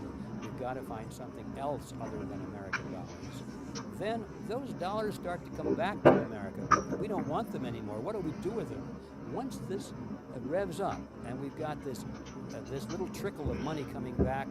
Dude, death updates. We are A flood, and it starts to rush back. Now 9,000 deaths. exported inflation brought back to us, and then we'll see the quantity 6,500 deaths grow much more rapidly in the past like hour. because we're getting a previous money back, and that's when we really see tanking in the US dollar. During the second round of quantitative easing, Yeah. global food and this created a humanitarian disaster for the 2 billion people on Earth who live on less than $2 a day. These people were hungry to start with. Dude, where's Tyrese Sneed's mugshots at, Real French Dose? Around the Middle East. So quantitative easing was the spark that ignited the Arab Spring. So that's it. When you create money, you get some sort of inflation. It just depends on where the inflation goes. I need that mugshot. ASAP. Given the premise that you have a permanent underclass or poor class, Dude, more clowns. disproportionately, it affects them basically the percentage of their income that goes to food. Clowns everywhere. As ratio, and we know that there's some danger points. For example, in Egypt recently, once that ratio got to 40% of income going to food, and the price of food rising due to Did you know I had to go back to that fucking casino? that's historically a point where people actually Because I had to kick some teenagers out. French Revolution similarly was all around. It was so lame. It wasn't even combat. It was just like, do you want to program this robot to aim its combat sensors at the teenagers? I put yes. And they all got scared and ran away.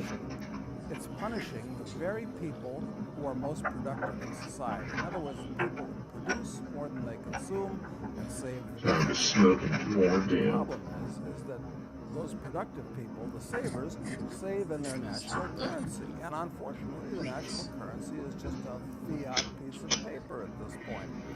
So when it's destroyed through runaway inflation, that $100,000 that you were hoping to retire on doesn't exist. And the things that you were going to buy with it and provide for others don't exist either. Now what do you do? So that all seems pretty scary. However, this is going to happen. You can only say it does. Great news is that gold and silver always end up doing an accounting of the expansion of the currency supplies. Basically, the will of the public in the free markets. When governments do this kind of stuff to their currency supply, they debase it. Eventually, it comes back in inflation. People sense the loss of their purchasing power. They rush back to gold and silver, and they bid the value of the gold and silver up in the country until it meets or exceeds the value of all the currency in circulation. This is a process that's been going on over and over again throughout history. Except this time, it's happening on a global scale. It has never before happened in all countries at once. And that means that this is the greatest wealth transfer in history. Therefore, it's the greatest opportunity in history, and it's not going to happen again in your lifetime. Real French So you have Dose. learned that your true wealth is your time and your freedom. Money is a trading tool that stores the economic energy that is your time and freedom, whereas currencies leak them away. Gold and silver are the ultimate money simply because of their properties. Fiat currencies are based solely on confidence and always return to their intrinsic value of zero. Governments don't like gold because it imposes restraint. Rising prices are a symptom of an expanding currency supply, and gold and silver always account for an expanding currency supply. So that's it for this episode. Join me next time as we begin to investigate how the world is going to have a new monetary system in this decade that Watch RoboCop. we're going to experience this huge deflationary pressure around the world, and people will just lose confidence in currency. I've never seen Throughout history, time the after third one. the last I haven't seen the 5,000 first two in forever. Let's go back to gold and silver. My third one is not really accurate. We are entering a a period of financial crisis that is the Wasn't it like two flying Robocops fighting each other? transfer that will take place during this decade is the greatest wealth transfer in history. Wealth is never destroyed, it is merely transferred, and that means that on the opposite side of every Real French Dose, we need you to upload the Tyrese Sneed mugshot. turn this crisis into your great opportunity is to educate yourself. I believe that the best investment I gotta see that shit. Where's it in at? your life Where's it at, dog? is your own education. Education on the history of money, education on finance, education on how the global economy works, education on how all of these guys, the central bankers, the stock market, having your own crystal ball.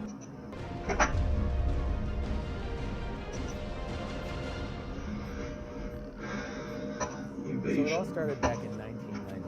My sister and I hired a financial planner to help my mother with her assets and gave her control of the family's assets. Who's gonna help my mother with her assets? 50% she had. You know, he would come to us every 6 months. We'd have a meeting, and he'd have this smile on his face, just ear-to-ear smile. Like, we did really Dude, I hear some well. kind of The big S&P creature. lost 24%. Yeah, these are explosive pigs. And so, No, that's crazy. I fired him.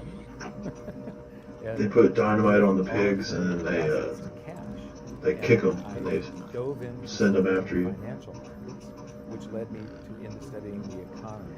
And when you start reading about the global economy, the people that are concerned with trade deficits and budget deficits, it's the hard money, it's the gold. And once I started reading them, they also write about monetary history, and then it really fell. Because monetary history just Do not shake the machine. over Please. and over again, echoing all the way back to the beginnings of civilization.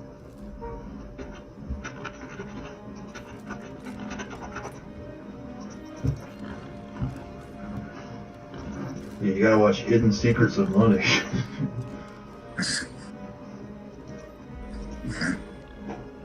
Gold and silver have been the predominant Talking about gold and silver being the ultimate currency. But it wasn't until somewhere between 680 BC and 630 BC that they became. That's why people use it all the That's time for when they were minted transactions. into coins equal weights somewhere in Lydia, where each coin was the same size and had the same weight. This made them interchangeable. It's called fungible. At that point, Yeah, dude, Helen just ate like the whole boon. I just bought them earlier. measurement, price a good or a service. She deserves in it. those She's gold and dying. silver coins in a certain Yeah, number dude. of them. And it was always the same for anybody whenever they She's were just buying a that good or service. But it wasn't until they made their way to the world's first free market society, the prototype of democracy, She needs to grow up. Athens, that they exploded in use. Suddenly, money found its natural home, the free markets. Money. Hidden Secrets Athens of was the Money. first society to have a working tax system and free markets. This enabled them to rise to the pinnacle of civilization. Their prosperity allowed them Nice. to create great works of art and achieve a level of architecture and engineering that the world had not yet seen. Here we are 2,500 years later, and people are still in awe of their achievements.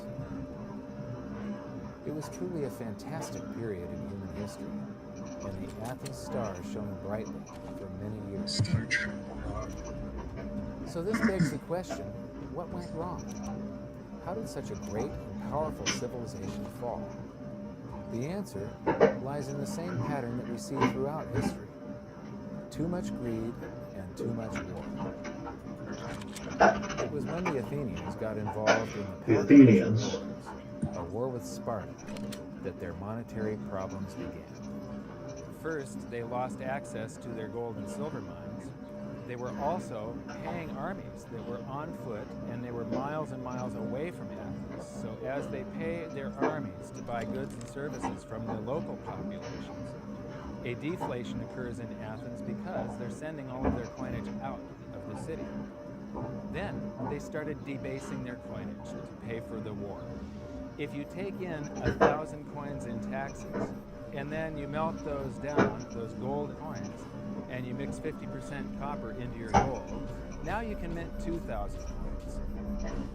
So if you take in only 1,000 coins, but you spend 2,000 coins, what is that called? That is deficit spending. Athens began to do that during this war with Sparta. They also had these great public works, which were very expensive.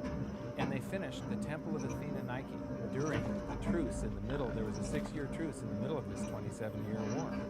So they didn't stop their great public works and allow their market economy to heal from the expense of this war. As they debased their coinage, people would take the new debased coins at face value at first, until there were a whole bunch of those. And there's something called Gresham's Law, where people tend to save to keep the thing that's rare, and they spend the thing that's common into circulation first. So all of the gold and silver coins started to disappear from circulation and become quite rare, and it was just these copper coins. Suddenly, it took a whole bunch of copper coins to buy a gold or silver coin. Those old I gold can't stop taking jitter. This is the first time that gold or silver... Yeah, I want to use this nitro flamethrower. Everything was measured in a weight of gold and silver.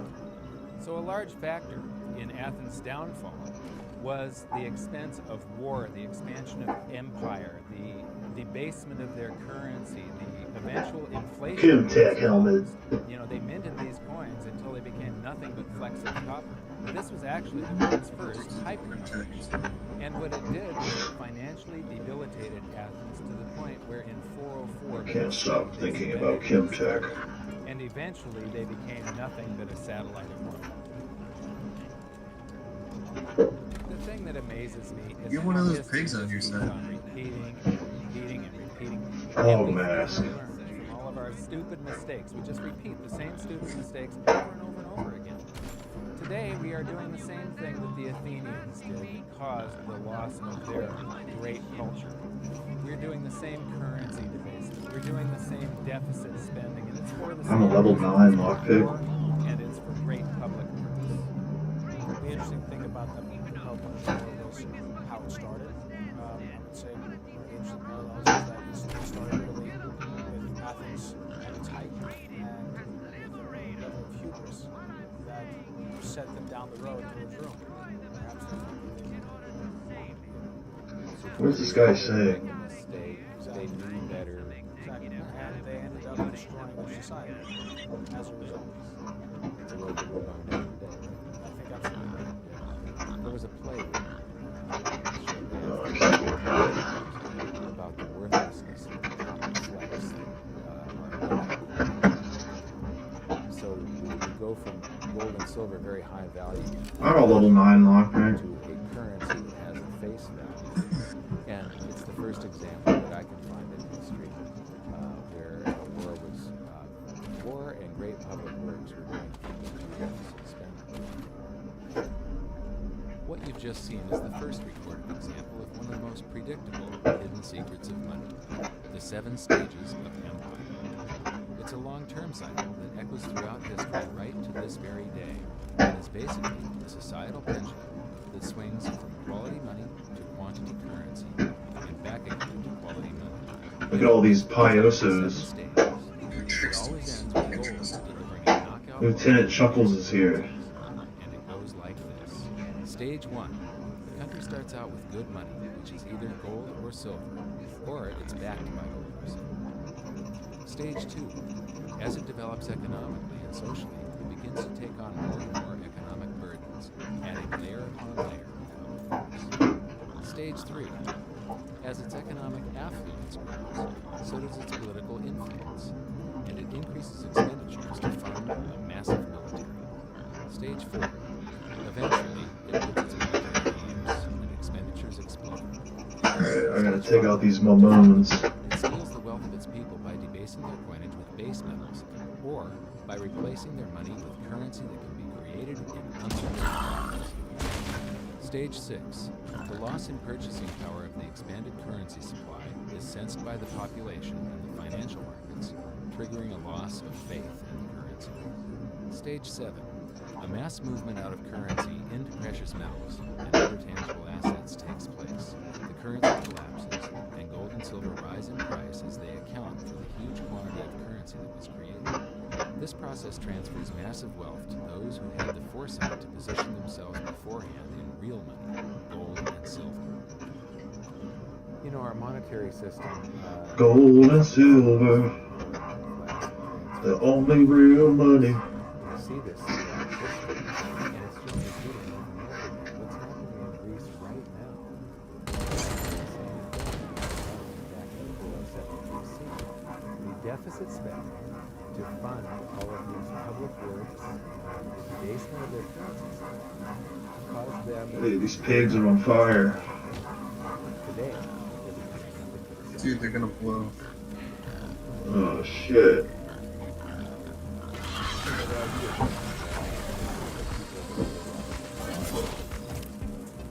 Get out of there, party pal.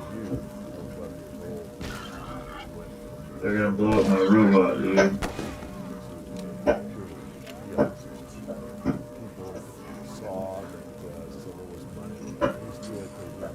Oh man. I gotta go to bed, dude. Cool. Oh man. I'll hit you up tomorrow. Cool, give me a holler. I'll show you Tyree Sneed's mugshot. Hell yes. Should be online soon.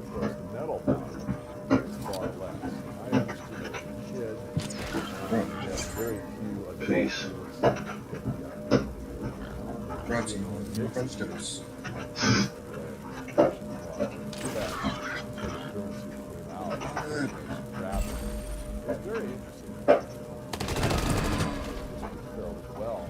Is they're always, you know, put out in silver looking or gold looking form in most cases. In fact, they look rather interesting. Some of them are like silver inside, outside. Look, they have no value at all, really, other than no value of cotton. To this sort of stuff, just why are they making it? Why are they producing it? I think there's an inherent knowledge in the human species that knows that they can silver. So if they look in their pocket and they see something with color and silver, it makes it become a warm, fuzzy feeling. And it's like, oh yeah, there's no value. That's cool.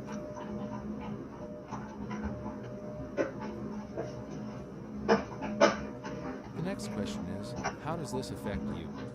My next stop was in London, where I'd been asked to give a presentation to a group of businessmen. They wanted to understand the reason that gold had surged recently, and I explained to them that to understand gold, you have to understand monetary history.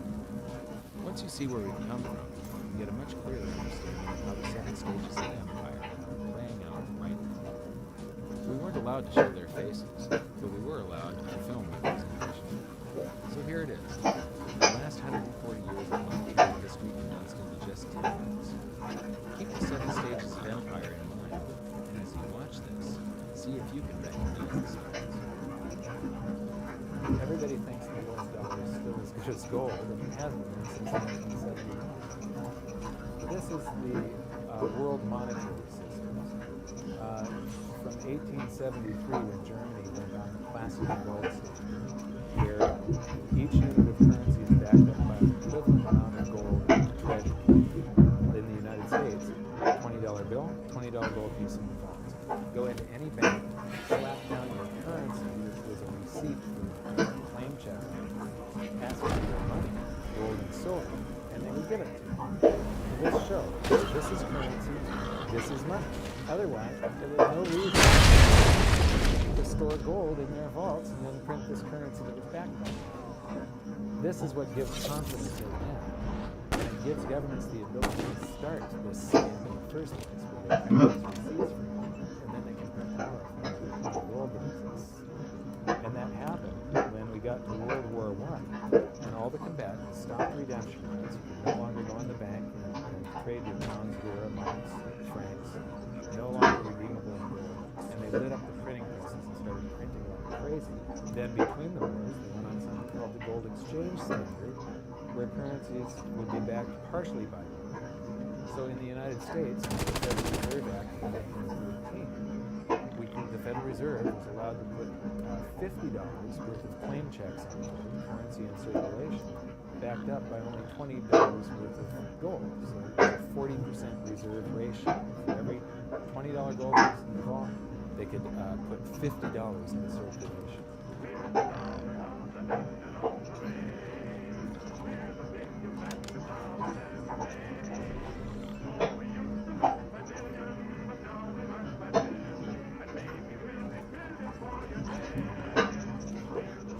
Then we get to 1944. Now, during both wars, Europe paid the U.S. with gold. During World War I, the U.S. didn't get into the war until the very end of it. We didn't really have troops on the ground here in any quantity until the last 6 months of it. So for the first 4 years, we're selling you all of, you take all of your young men off of the farms and turn them into soldiers. You take your factories that make toasters and they start making machine guns. Your factories that make cars are now building tanks. And so you're turning your economy toward war, and all of your consumer goods and your grains had to be imported from the United States, and you paid us with gold.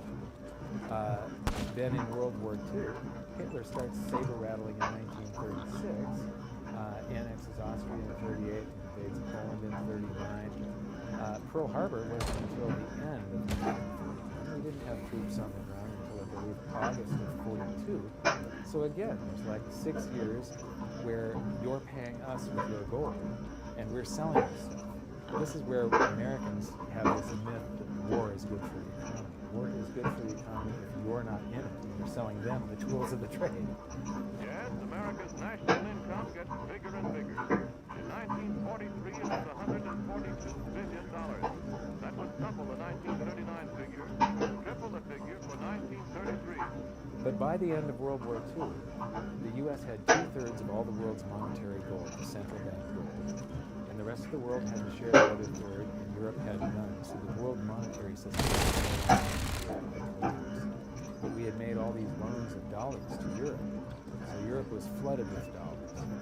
And so representatives from around the world met at Bretton Woods, New Hampshire in 1944. They come up with a new world monetary system called the Bretton Woods system, where every currency on the planet, with the exception of just a few, they would be backed by the U.S. dollar.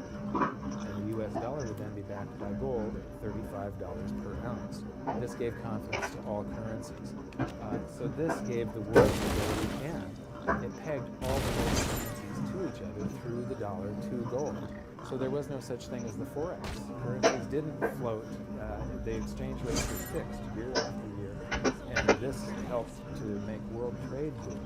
Then the dollar standard starts because we kept on printing dollars. Under the Bretton Woods system, there was no reserve ratio established where the U.S. actually had to have a certain amount of gold for how many dollars we created.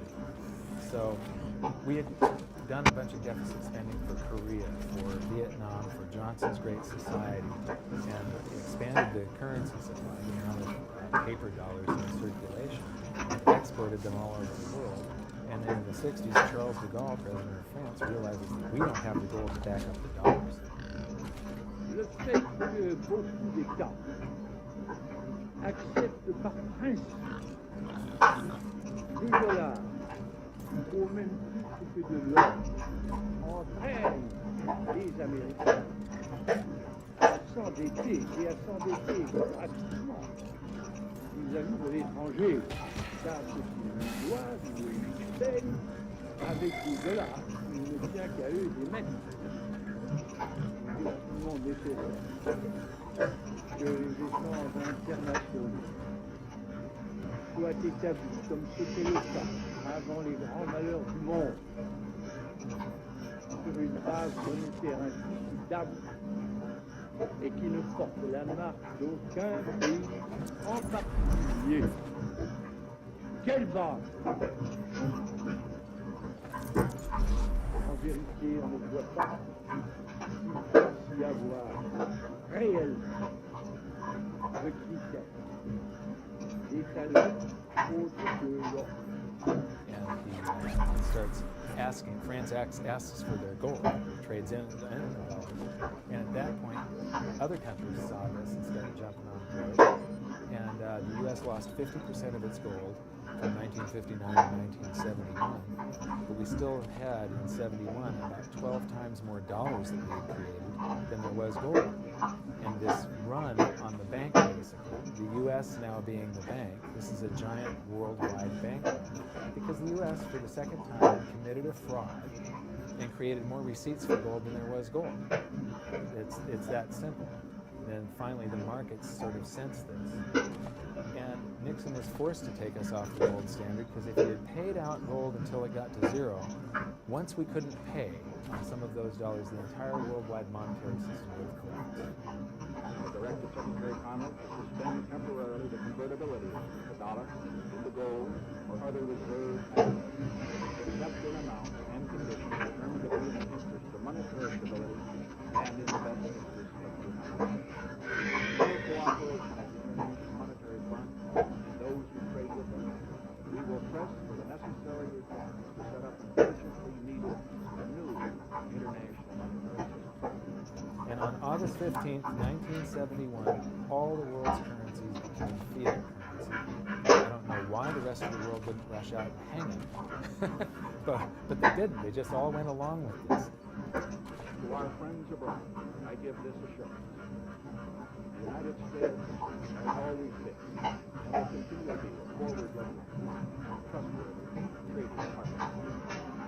There have been thousands upon thousands upon thousands of fiat currencies throughout history, and there isn't one that survived. It is a 100% failure. And we started this experiment where all the world's currencies would be fiat currencies simultaneously in 1971. But what we have here, 30 to 40 years, different monetary system, 30 years, 28 years, 39 years plus. What's next? The world is going to have a new monetary system in this decade that we're in. We're going to experience this huge deflationary crash around the world. The world will probably end up on some sort of new monetary system, probably after governments try and print their way out of this and cause hyperinflation of all the currencies, and people will just lose confidence in currency. And what do they always go back to throughout history? Time after time, for the last 5,000 years actually, they always go back to gold and silver.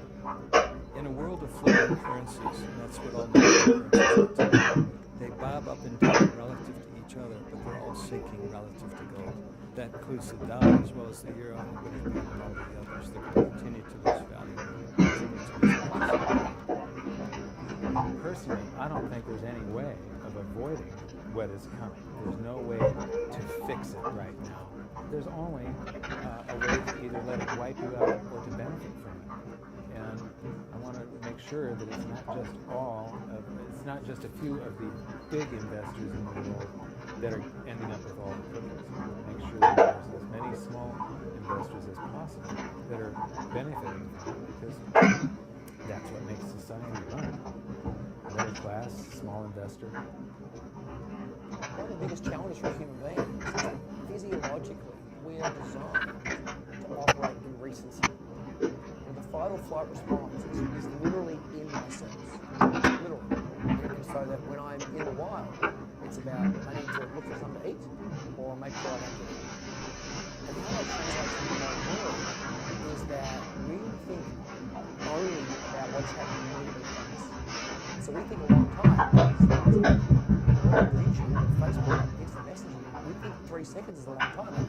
Did you get the post already? They already posted it. And the reality is, if you look at history, I don't mean a week, I don't mean a month, I mean decades, I mean 100 years, I mean a couple of 100 years, I mean more than a couple of 100 years. You can see some things that are going on. Because history repeats itself. There's trends and there's movements that you can learn from. And you literally have to go outside human instincts. We just want to focus on right now. Because you said that's about either eating or being eaten. So we're going to go beyond that. That means not just focusing on the here and now, but learning some real powerful stuff that's happening. Because there just might be some indicators there as what's going to happen in the future.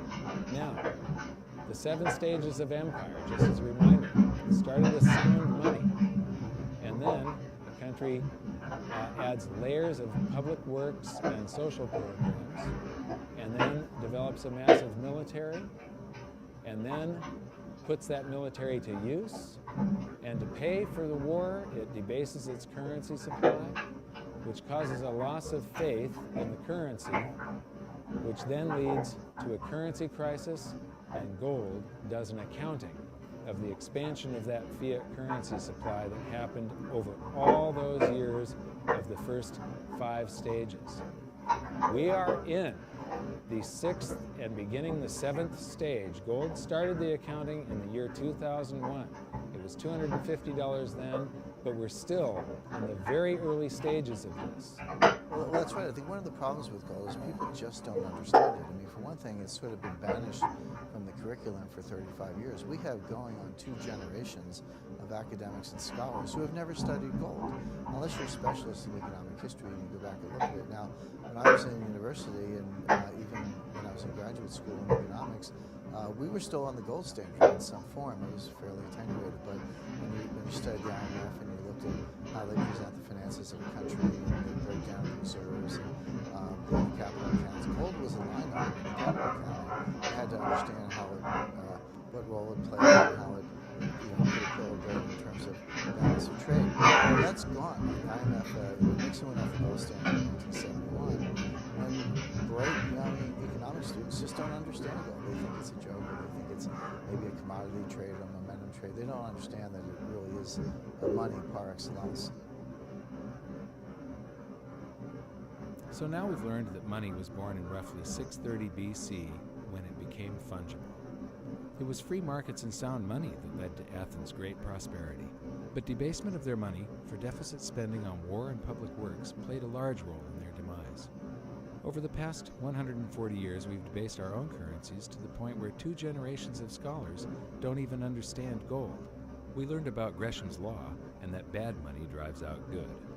In recent history, there has been a new monetary system roughly every 40 years.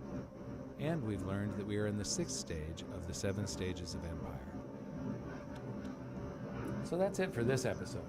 Join us next time when we learn more about the chaotic state of the US dollar standard and how it's going to affect you no matter where you live on the planet. When I wrote my book, I said that we're coming into an era that is going to be the greatest wealth transfer in the history of mankind. Therefore, it's the greatest opportunity in the history of mankind.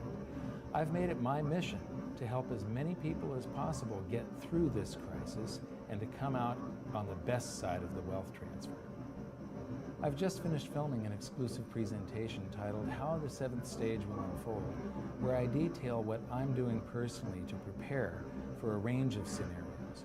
It's available at hiddensecretsofmoney.com as part of your free information toolkit. So my challenge to you for this episode is to try and find a single example in all of monetary history of a crisis that was brought on by too much deficit spending, too much debt, and too much currency debasement, being solved by more deficit spending, more debt, and more currency debasement. Until then, good luck, and I'll see you at the bonus presentation at hiddensecretsofmoney.com. Thanks. You bet.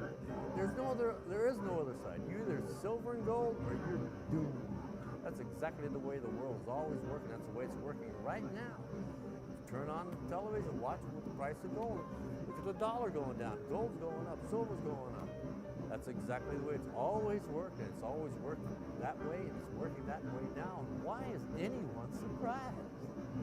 Why is anyone surprised? It's always worked like that. That's right. 5,000 years in a row, it's worked exactly that way. It's happening that way now. Ooh, wait a minute here. Weird. Beyond weird. Mike Maloney's Hidden Secrets of Money is made possible by the clients of goldsilver.com. Your continued loyalty and support allows us to educate the public on how to both protect themselves and benefit in the turbulent times ahead. To all goldsilver.com customers, thank you. Hidden Secrets of Money would not be possible without you.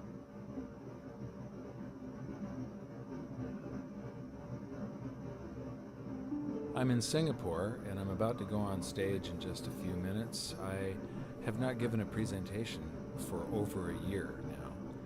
I was in a little fender bender a while back, and so I took a little bit of time off. There's this sense of urgency now.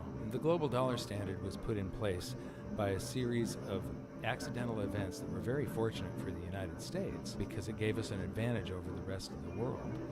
But our politicians over the past decade or so have abused this privilege as though it was their birthright. And now the rest of the world are turning their backs on the US dollar standard. This is going to cause a financial calamity the likes of which we've never seen before, and it's going to be devastating for most people. I don't want this to happen, but the damage has already been done. So I'm going around trying to alert people and show them how they can protect themselves and turn this into a great opportunity for themselves. There's always one result from what we are doing right now, expanding the currency supplies all over the planet. There's one result, and that is higher gold and silver prices. I love America, at least the America that the Founding Fathers created. And I'm hoping that people get interested in this so that they'll see that what made America great is the answer to our problems, to get back to free markets, free people, and sound money. Our own history proves that this is the road to maximum prosperity. We are entering a period of financial crisis that is the greatest the world has ever known. The wealth transfer that will take place during this decade is the greatest wealth transfer in history. Wealth is never destroyed, it is merely transferred, and that means that on the opposite side of every crisis there is an opportunity. The great news is that all you have to do to turn this crisis into your great opportunity is to educate yourself. I believe that the best investment that you can make in your lifetime is your own education. Education on the history of money, education on finance, education on how the global economy works, education on how all of these guys, the central bankers, the stock market, how they can cheat you, how they can scam you. If you learn what is going on and how the financial world works, you can put yourself on the correct side of this wealth transfer. Winston Churchill once said that the further you look into the past, the further that you can see into the future. This program is all about creating your own crystal ball, being able to gaze into the future, being able to change this crisis, the greatest crisis in the history of mankind, into your great opportunity.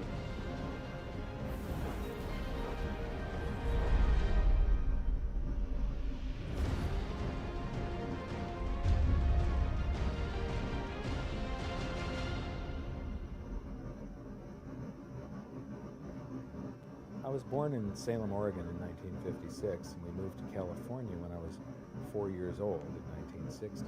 But when I went to school, it was obvious after just the fourth grade that there was something different with me. And by fifth grade, I was in remedial classes.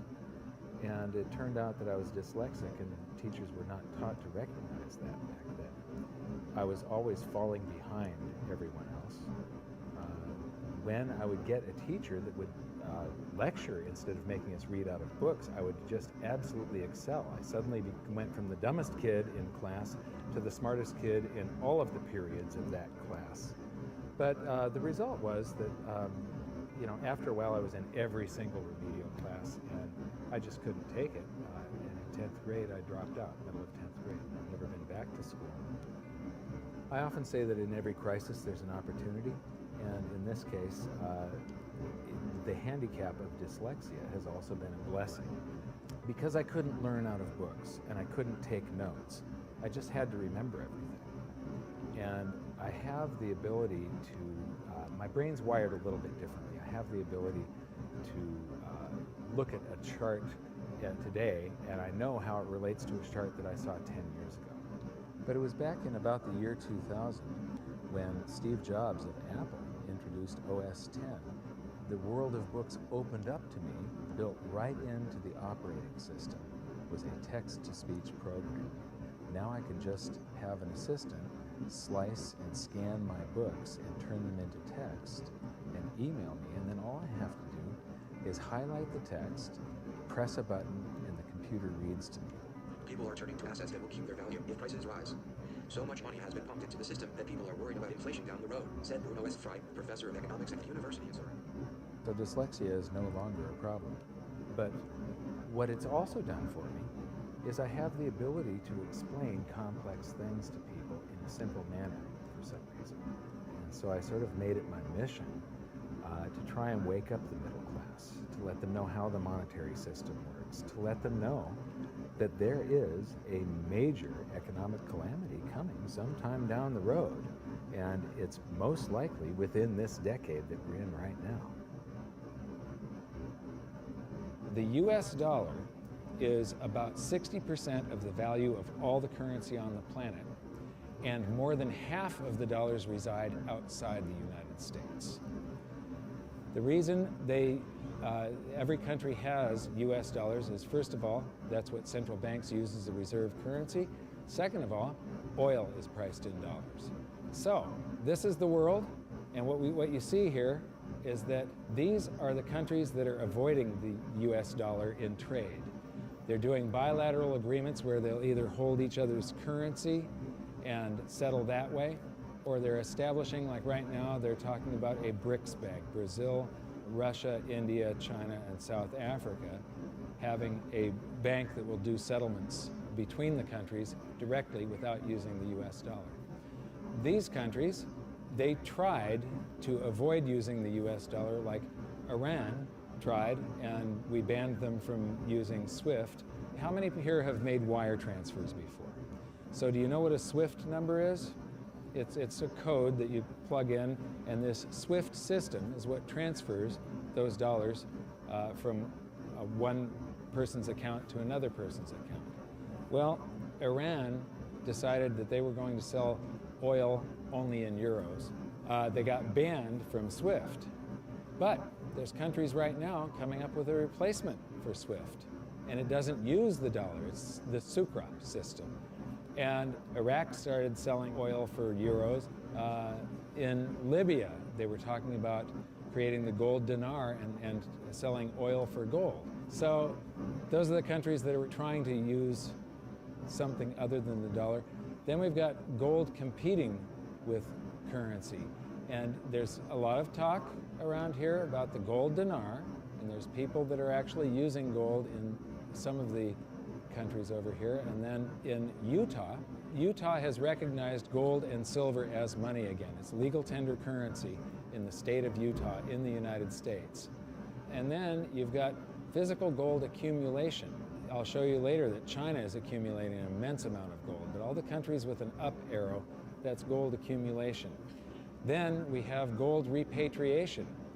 Germany has been asking for their gold back, and they're getting it. Venezuela has repatriated their gold from the Bank of England.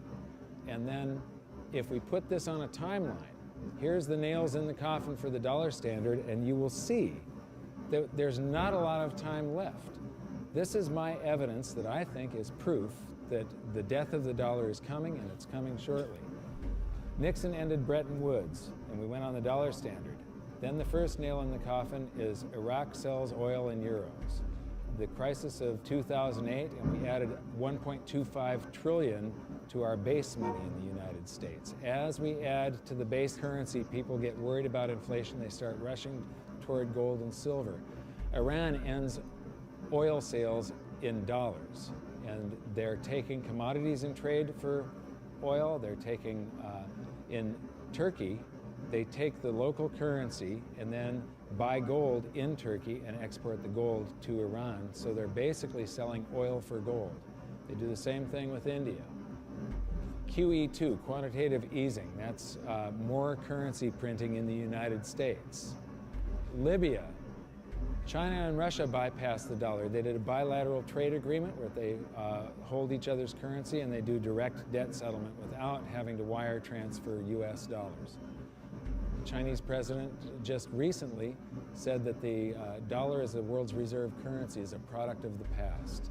Utah recognized silver and gold as money. China and Iran bypassed the US dollar with a bilateral trade agreement. Venezuela repatriates its gold. China and Japan trade directly. India and Japan bypass the US dollar. Russia and Iran trade directly. Iran sells India oil for rupees and commodities. China and Brazil trade directly. Swiss citizens demand gold repatriation. African countries ban the dollar. In Zambia, you can go to jail if you use US dollars. Quantitative easing number 3. They have announced at the Federal Reserve that they're starting with $40 billion of currency that they're creating each month, and now it jumps to $85 billion. That's more than $1 trillion a year. And remember, it took 200 years to go from no dollars to 825 billion, and now they're going to create $1 trillion every year. Iran trading energy for gold. Singapore removes tax on money. Germany repatriates 150 tons of gold from the New York Fed. The citizens of Netherlands demand gold repatriation. Ecuador repatriates part of its gold reserves. Austrian citizens demanding gold repatriation. China acknowledges fundamental market shortage of gold. And now, the Fed is increasing the rate of printing. I said from 40 to 85 billion every month, just over $1 trillion per year. So those are the nails in the coffin for the dollar standard. And if you noticed, they're all speeding up and they're all happening right now. You don't have a whole lot of time. And if you wait too long, then the opportunity is gone. It's going to fail. Why is the dollar sacrosanct? Why is it not going to happen to the US dollar? Well, it will. But people think, oh no, it's high technology. We have computers now, the internet. These are ridiculous arguments. The truth is, all fiat currencies have failed, and there's no reason why this one won't. What worries me again so much is that it's a global situation. So it's going to cause problems on a global basis. And it's a trust breaking down. And you're already seeing the trust breaking down, as I said. You're seeing different countries exchange directly in terms of currency circulating the dollar. You're seeing that in oil. You're going to see it more and more. And people are just going to opt out of the dollar. And you'll probably get to a point before the whole thing collapses entirely where the dollar is more or less used internally in the United States and externally is not used as much because there'll be a lot of agreements made between nation states outside the United States that will want to use each other's currency and not get all of them. This isn't going to be pretty when it happens. I am not an end-of-worlder or a doomsday guy. All you can do is play the hand that you are dealt. If we go to a new monetary system, and I think it's absolutely inevitable, there's just too much energy built up in this one that has to release. It has to come crashing down somehow. When that happens, there's an enormous wealth transfer for people that are on one side of the bet or another. And people don't realize that whether they think they are making a bet or not, they are making the bet. They are involved. This wealth transfer affects everybody, whether you want to participate or not. If you're holding paper assets and paper currencies, you have bet one direction. If you're holding gold and physical assets, you've bet the opposite direction. So these are changes in Chinese holdings. They are accumulating gold. They are getting rid of U.S. Treasury bonds. This is gold held in China. The green line is the cumulative gold. That's on this side, this scale. So it's gone from about 700 tons to almost 6,000 tons just since the year 2000. So this is their central bank holdings. This is their mine supply. But this is, and my researcher put all of this data together. You're the first people to see this. This is the amount of gold flowing through the Hong Kong exchange that goes into China. And the past couple of years here, they have ramped up their buying. They know that the dollar standard is coming to an end, and they are protecting themselves, and you're probably going to see gold-backed renminbi someday, the yuan. So this is an interesting chart. Changing global influence. So this is the correlation to this basket of currencies. This basket of currencies, if you add them all up, they're trading up or they're trading down. And this was pre-crisis, so it's before 2008. So this is from the International Monetary Fund. It's their data. So from 2005 to 2008, this is the correlation of, you know, if that basket of currencies was trading up, the dollar was probably doing about the same thing as what it's saying. The Chinese renminbi, a little less so. And then this is today. The US dollar is done for.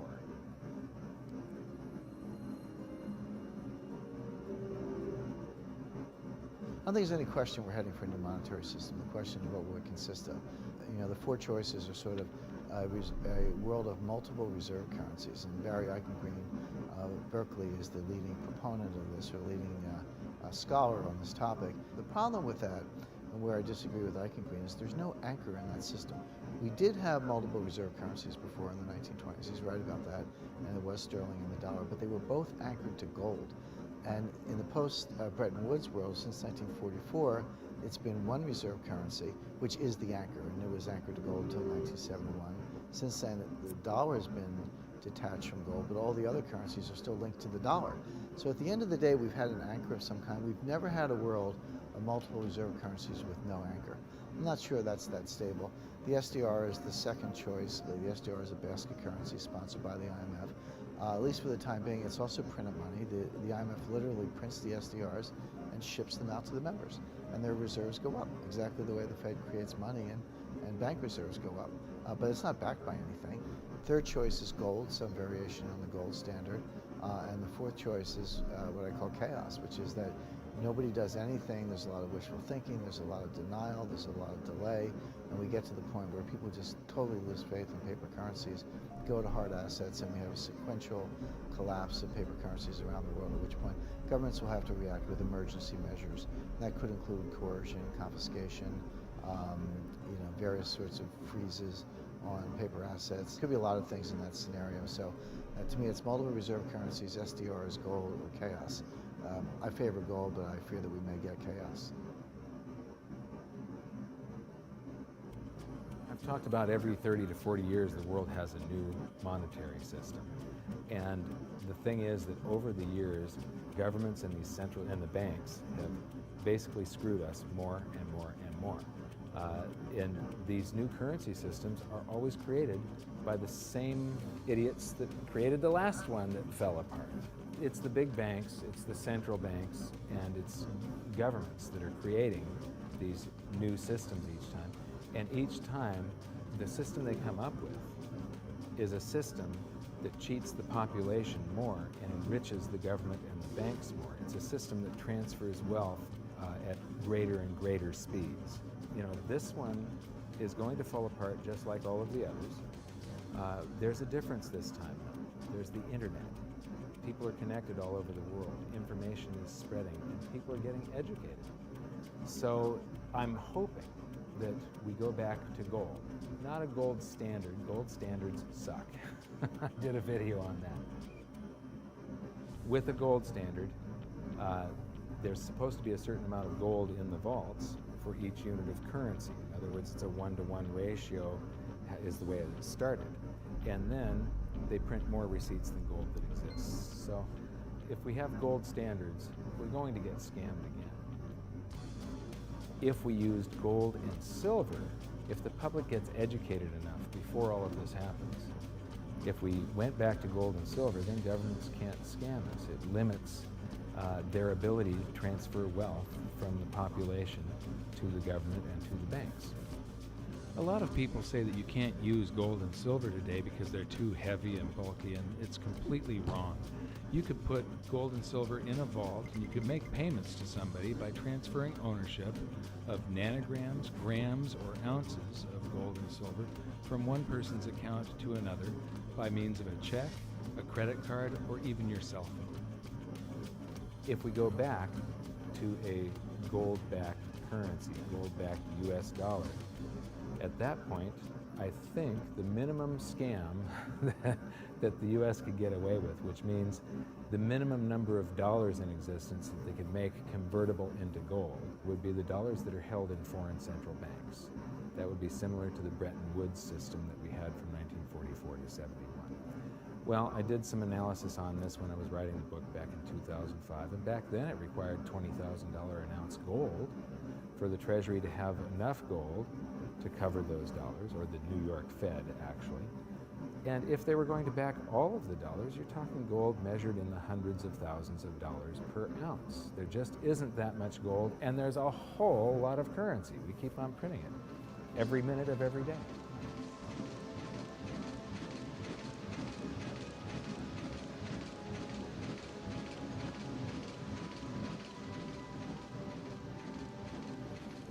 this is gold and how it accounts for a currency supply.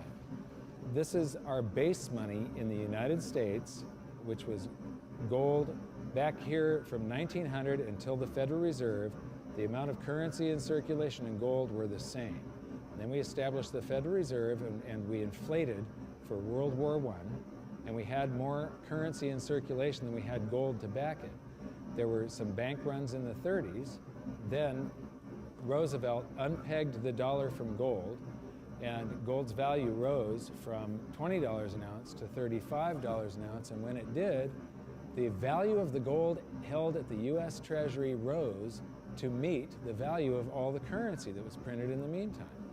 Here's the same chart again, but now I'm taking it out to 1971. And what you see is these gold inflows during World War I. During World War II, it's another 117% gold increase. This is what made the United States a superpower. It's all financial. It isn't our war machine necessarily. It's all the gold inflows that we got because everybody else was at war and we were isolated from it. And they had to pay us for all their consumer goods and so on. And then we jumped into the war and we inflated. And then in about 1959, countries started figuring out that we didn't have all the gold. You know, we were printing more dollars than gold that we had to back it. And under the Bretton Woods system, they could go to the New York Fed and turn in their dollars for gold at $35 per ounce. Only foreign central banks. Individuals couldn't do that. So gold started flowing out, and the U.S. lost 50% of its gold from 59 to 71. And in the meantime, we kept on printing currency. If this had continued until it got down to zero, if there was one more dollar out there that laid claim to gold, that came in and said, we want our gold for a currency, and there was no gold to back it up, the entire world monetary system would have come crashing down.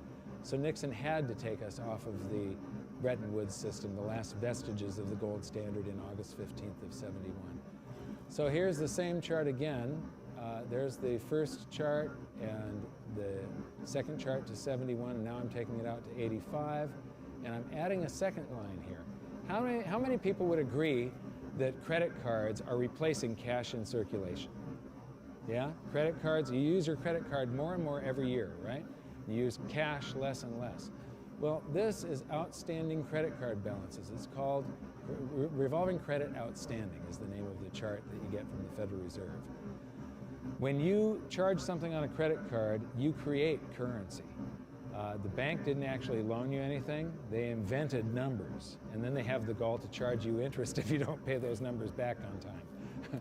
But so the thing is that the merchant that you're paying, the restaurant or the grocery store, that merchant's checking account can't tell the difference between the credit dollars that you created or the cash dollars that you pay them. So to that merchant's checking account, it all looks the same. And those dollars that you created stay in circulation until somebody saves them up and pays down credit card debt. So unpaid credit card balances I include as part of the cash in circulation. And in 1971, Nixon took us off the gold standard, and gold became a freely traded separate commodity/money, and it did an accounting of the currency supply. There was quite a while here where we could have gone back on the gold standard. The value of the gold at the Treasury exceeded all the dollars printed from George Washington to Jimmy Carter. And for a week or so, a couple of weeks, it exceeded base money plus outstanding revolving credit. So here's the same chart again.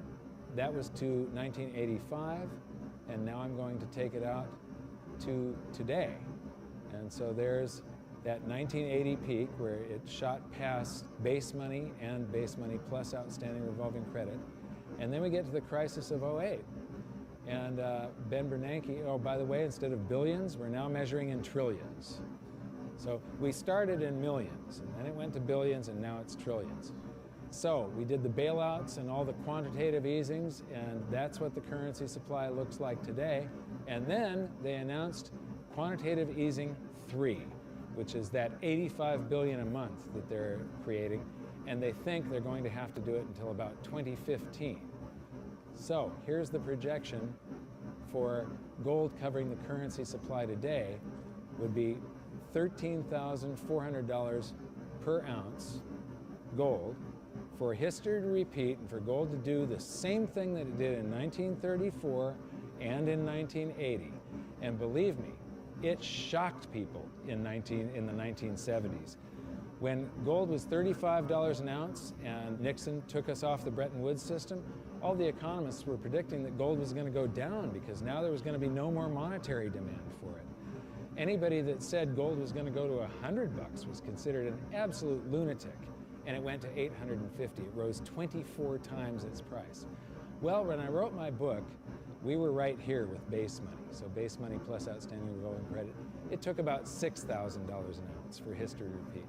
Today it takes $13,400, and if you include the same overshoot, remember in 1980 it didn't just cover base money, but it shot past it. $24,000 an ounce gold is what it would require to meet that. Except the Fed has announced that they're going to keep on printing currency until there's lower unemployment and the economy gets back on track. And they think till 2015. So the projected price, according to the Fed and history repeating, if the Fed does this and then history repeats and gold, the public gets afraid of what the Federal Reserve is doing and they rush toward gold and silver to protect their purchasing power, gold would have to rise from there to way up here, and that is $26,000 per ounce gold to cover.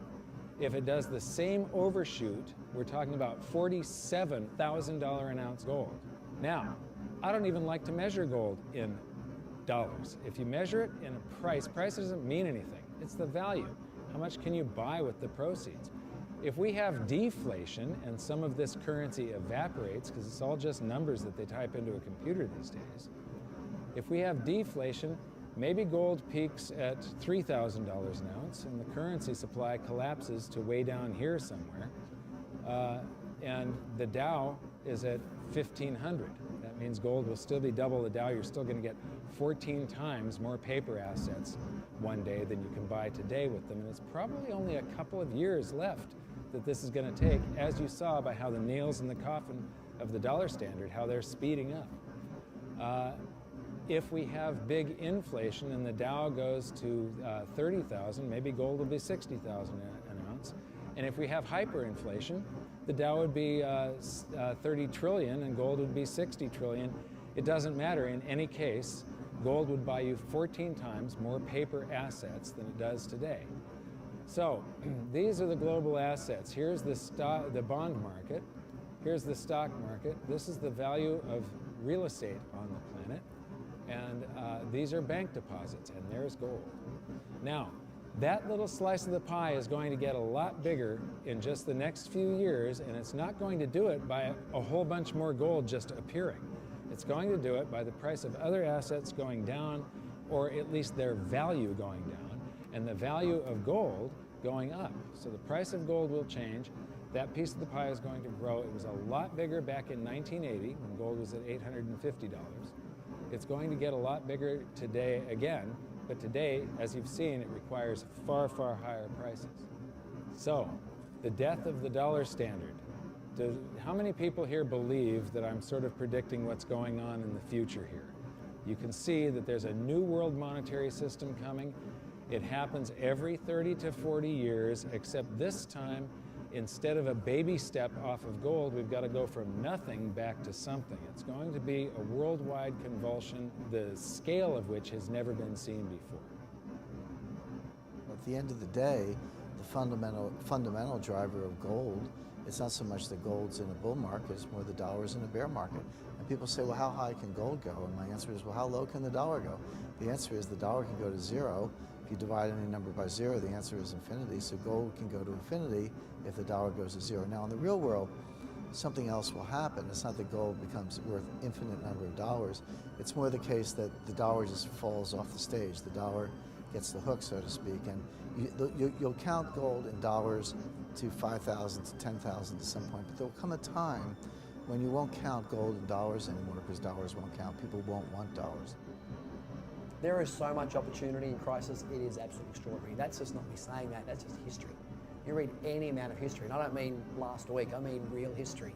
You know, in times of crisis, it's when huge fortunes were made.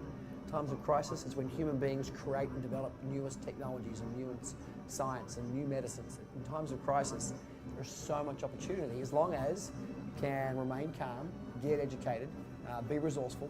The challenge for most people is that in crisis, they go into crisis mode, which means they go into scarcity, they go into lack, they go into blame, and none of those emotions are resourceful for helping you solve whatever challenge is in front of you.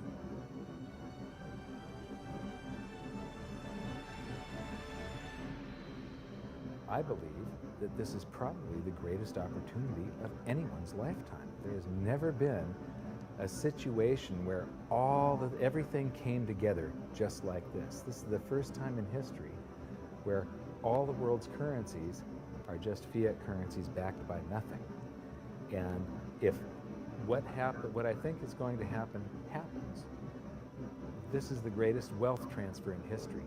It's the greatest opportunity, and it'll never happen in our lifetimes again. So now we've learned the following hidden secrets of money. There is a global loss of confidence in the US dollar that is accelerating rapidly. The change to a new monetary system is inevitable and will most likely be chaotic. Gold standards do not work over long periods of time, but gold itself does. The public contributes to the massive amounts of currency creation by using credit cards and signing loans. Gold has already accounted for the expansion of US dollars twice in the last century and may likely do so again. So that's it for this episode. I thank you for watching and I hope you enjoyed it. I know I threw around a bunch of astronomical prices for gold someday in the future, but it isn't the price measured in dollars, it's how much is its value, what is it worth, how much stuff can it purchase. The price measured in dollars, or any currency for that matter, is just a bunch of numbers, and it really doesn't mean anything. There are numbers that are created by the world's central banks, by the commercial bank system, and we're forced to transact in these currencies. But in our next episode, we're going to clear away the smoke screen of national currencies and show you how the world monetary system really works and how all national currencies have to continue losing value. It is not possible for them to maintain purchasing power over any reasonable period of time. As for the golden nails in the dollar's coffin, it's only been a short while since we filmed the presentation in Singapore, and already there are more of them. So for an update, visit hiddensecretsofmoney.com, and in your free information toolkit, there's an exclusive presentation on the latest developments of the golden nails in the dollar's coffin. Now, I know this episode was kind of serious and it might have you upset right now, but believe me, it's not all doom and gloom. As I've said many, many times before, there are these brief moments in history where the safest asset class, the safe haven investment for the last 5,000 years, also becomes the asset class that has the greatest potential gains in purchasing power, and I have bet my life on it. First, I became an investor back in 2002, and then I started telling everybody about it. I started warning them what was going to happen with the world economy and how to protect themselves, and I made it my mission to educate as many as I could. So in 2005, I wrote my book, and then I gave people a means to protect themselves and opened up goldsilver.com. I believe that my team and I have created the world's best precious metals dealership, because we don't just sell gold and silver, we are gold and silver investors. And what we want to do is help you understand how to get through what is coming, to protect yourself, and to turn all of these bad things around to your benefit. So if you decide that precious metals are for you, please visit goldsilver.com. We'd love the opportunity to become your dealer because we feel that we are more than a dealer. We are a partner with you, and we're on the same side of the fence as you. So thank you very much. Good luck. We'll see you at the exclusive presentation at hiddensecretsofmoney.com. Thanks. Do you think this is a man in the lifeboat situation? Let me ask you this. If you knew the Titanic was going to sink and you were on the Titanic, you know there's going to be a lifeboat situation coming soon. Would you like, that's right, would you like to get in the lifeboat early, get a nice seat, maybe close to the water, maybe close to the food supply, right there in the middle, nice and comfy. Or you want to be one of the last ones on the boat and you're jockeying for position, have to throw a kid out to make room for you. Yeah, so lifeboat situation, it depends how you like your accommodations on the lifeboat is whether you're making your way towards it right now. And I will be edging my way towards it right now. Mike Maloney's Hidden Secrets of Money is made possible by the clients of goldsilver.com. Your continued loyalty and support allows us to educate the public on how to both protect themselves and benefit in the turbulent times ahead. To all goldsilver.com customers, thank you. Hidden Secrets of Money would not be possible without you.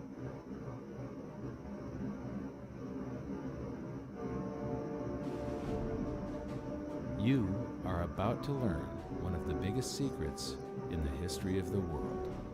It's a secret that has huge effects for everyone who lives on this planet. Most people can feel deep down that something isn't quite right with the world economy, but few know what it is. Gone are the days where a family can survive on just one paycheck. Every day it seems things are more and more out of control, yet only 1 in a million understand why. You are about to discover the system that is ultimately responsible for most of the inequality in our world today. The powers that be do not want you to know about this, as this system is what has kept them at the top of the financial food chain for the last 100 years. Learning this will change your life because it'll change the choices that you make. If enough people learn it, it'll change the world because it'll change the system. For this is the biggest hidden secret of money. Never in human history have so many been plundered by so few, and it's all accomplished through this, the biggest scam in the history of mankind.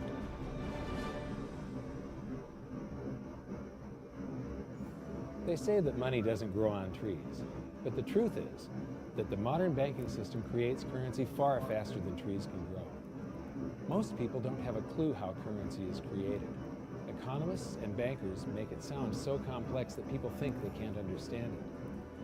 But I'm going to strip our monetary system down to its essence so that you can see the scam behind the curtain and just how it affects you. Every modern society creates currency in pretty much the same way. But since the US dollar is the majority of the world's currency, I'm going to use the United States as our example. It all starts when some politician says, "Vote for me and I'll make sure the government provides you more free stuff than my opponent will." But there's no such thing as a free lunch. So to provide that supposedly free stuff, the politicians vote for the country to spend more than its income. This is called deficit spending. To pay for that deficit spending, the Treasury borrows currency by issuing a bond. So what's a bond? If you think about it, a bond is really nothing but a glorified IOU.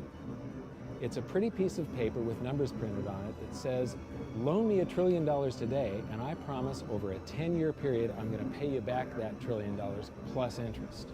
But what you need to understand is that Treasury bonds are our national debt. These glorified IOUs are to be paid back by you, I, and our descendants through future taxation. Therefore, when the government issues a bond, it steals prosperity out of the future so that it can spend it today. The Treasury then holds a bond auction, and the world's largest banks show up and compete to buy part of our national debt and make a profit on it by earning interest. You'll notice that as we move through this process, the big banks are there, taking a cut every step of the way. This isn't by chance, as you'll see shortly. Then, through a shell game called open market operations, the banks get to sell some of those bonds to the Federal Reserve at a profit. To pay for the bonds, the Federal Reserve opens up its big old checkbook and writes bad, bogus, counterfeit checks that should bounce because they're drawn on an account that always has a zero balance. There isn't 1 penny in there. To quote from the Boston Federal Reserve, "When you or I write a check, there must be sufficient funds in our account to cover that check. But when the Federal Reserve writes a check, there is no bank deposit on which that check is drawn. When the Federal Reserve writes a check, it is creating money." The Fed then hands those checks to the banks, and at this point, currency springs into existence. The banks then take that currency and buy more bonds at the next Treasury auction. But what is a check? A check is also an IOU. When you write a check, you're making a note that says, here's my IOU for cash. All you have to do is go to the bank and pick it up. Now, it's very, very important that you understand this process because we're going to come back later and show you the devastating effect this has on you. The Treasury issues IOUs, bonds. The banks then buy those IOUs with currency. The Federal Reserve then writes IOUs, checks, and hands them to the banks in exchange for the Treasury's IOUs, the bonds. And currency is created. So what's really happening is the Federal Reserve and the Treasury are just swapping IOUs, using the banks as middlemen, and abracadabra, presto, currency magically springs into existence. This process repeats and repeats over and over again, enriching the banks and indebting the public by raising the national debt. The end result is that there's a buildup of bonds at the Federal Reserve and currency at the Treasury. This process is also where all paper currency comes from. The Federal Reserve and the government mistakenly call it baseline because they didn't watch episode 1 of this series and they don't know the difference between money and currency. But I will correctly refer to it as base currency because it is not money. It is currency, and as we've learned, there is a big difference. Money has to be a store of value and maintain its purchasing power over long periods of time. We learned in episode 1 that earlier in our history, our paper currency was just a coin check. It was a representation of the real money of intrinsic value, the gold and silver that was held on deposit at the Treasury.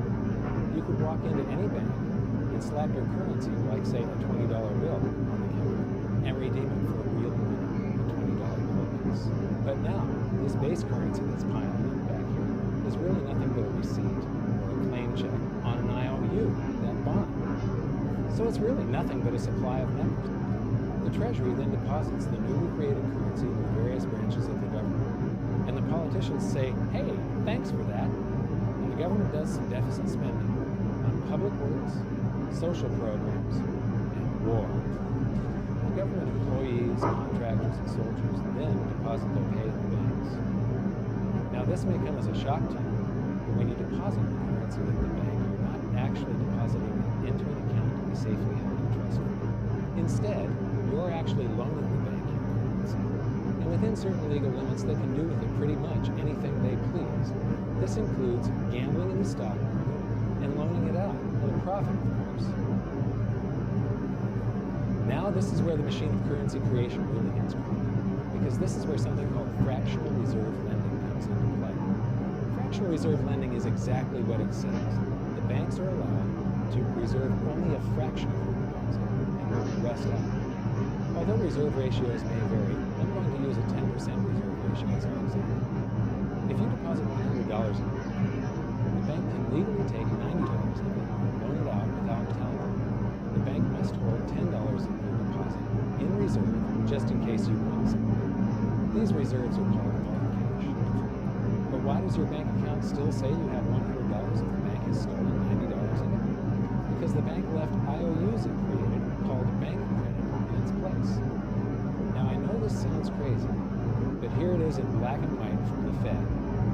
Commercial banks create checkbook money when they grant a loan simply by adding new deposit dollars in accounts on their books in exchange for a borrower's IOU. These are nothing but numbers that the banks type into their computers. And even though these bank credit IOU numbers are very different from base currency numbers, because they only exist in computers, they are still currency. So now there is $190 in existence. Now the reason people take out loans from the banks is to buy something. They're going to buy a house or a car or something like that. So the borrower takes the $90 that the bank loaned him from your account, and he pays the seller of the item. But then the seller deposits that currency into his account, and his bank loans out 90% of that and leaves bank credit numbers in its place. So now there's $271 in existence. This process repeats and repeats until under a 10% reserve ratio, an initial deposit of just $100 can create up to $1,000 of bank credit, all backed by $100 of vault cash, just 10%. But as I said, reserve ratios vary wildly. On some deposits, it's 10%. On others, it's 3%. And on some forms of deposits, reserve requirements are 0. The result is that the expansion of the currency supply by the banks is far greater than even this example would lead you to believe. So once again, when currency is deposited in the banks get to lend it out, and then it gets redeposited and relent, redeposited and relent, redeposited and relent over and over again, creating a bank republic all the way. This is where the vast majority of our currency supply comes from. In fact, 92 to 96% of all currency in existence is created, not by the government, but here in the banking system. Now, massive amounts of currency spewing into society may at first sound like a fun idea. That is, until you remember one of the most important hidden secrets of money from episode 1, that the prices of everyday goods and services act as a sponge into an expanding currency supply. The more currency we have, the more prices rise. This is where inflation comes from. The true definition of inflation is an expansion of the currency supply. Rising prices are merely the symptom. So our entire currency supply is nothing but a couple of bucks whipped up in this hocus-pocus scam where the Treasury and the Federal Reserve swap glorified IOUs, and a bunch of numbers that the banks just type into their computers. That's it. That's our entire currency supply. It's nothing but a supply of numbers. Some of them printed, most of them typed, and there is nothing else. But if you thought that was crazy, get ready to enter the twilight zone of modern. We work for some of that currency supply. True wealth is your time, where we trade away moments of our lives, hour by hour, day by day, year by year, for numbers that somebody printed on pieces of paper or just typed into a computer. Now those numbers represent our blood, sweat, tears, labor, ideas, and talent. We are what gives the currency its value. But here comes the really cool joke. We work hard so that we can save some of that currency, so that we can pay the tax collector. In the United States, it's known as the IRS. They then turn it over to the Treasury so that the Treasury can pay the principal plus interest on that bond that the Federal Reserve bought with a check drawn on an account that has nothing in it. Now let's do a recap of this section, because this is where the system begins to rapidly drag on a massive scale. Much of our taxes are not used for schools, roads, and public services, but to pay interest on bonds that the Federal Reserve bought with a check drawn on an account that has nothing in it. The Federal Reserve is committing fraud. But here's one of the biggest secrets of them all. Before the establishment of the Federal Reserve, there was no need for personal income tax. The Federal Reserve was created in 1932, and that very same year, the Constitution was amended to allow income tax. Do you really think this was just a coincidence? Ask yourself how much income tax you've paid over your lifetime. Much of it has been silently siphoned away into the hands of those who run the system. Yes, this system... Faggot. Oh, faggot. Little bitch. It's all been the same, but huge. There is no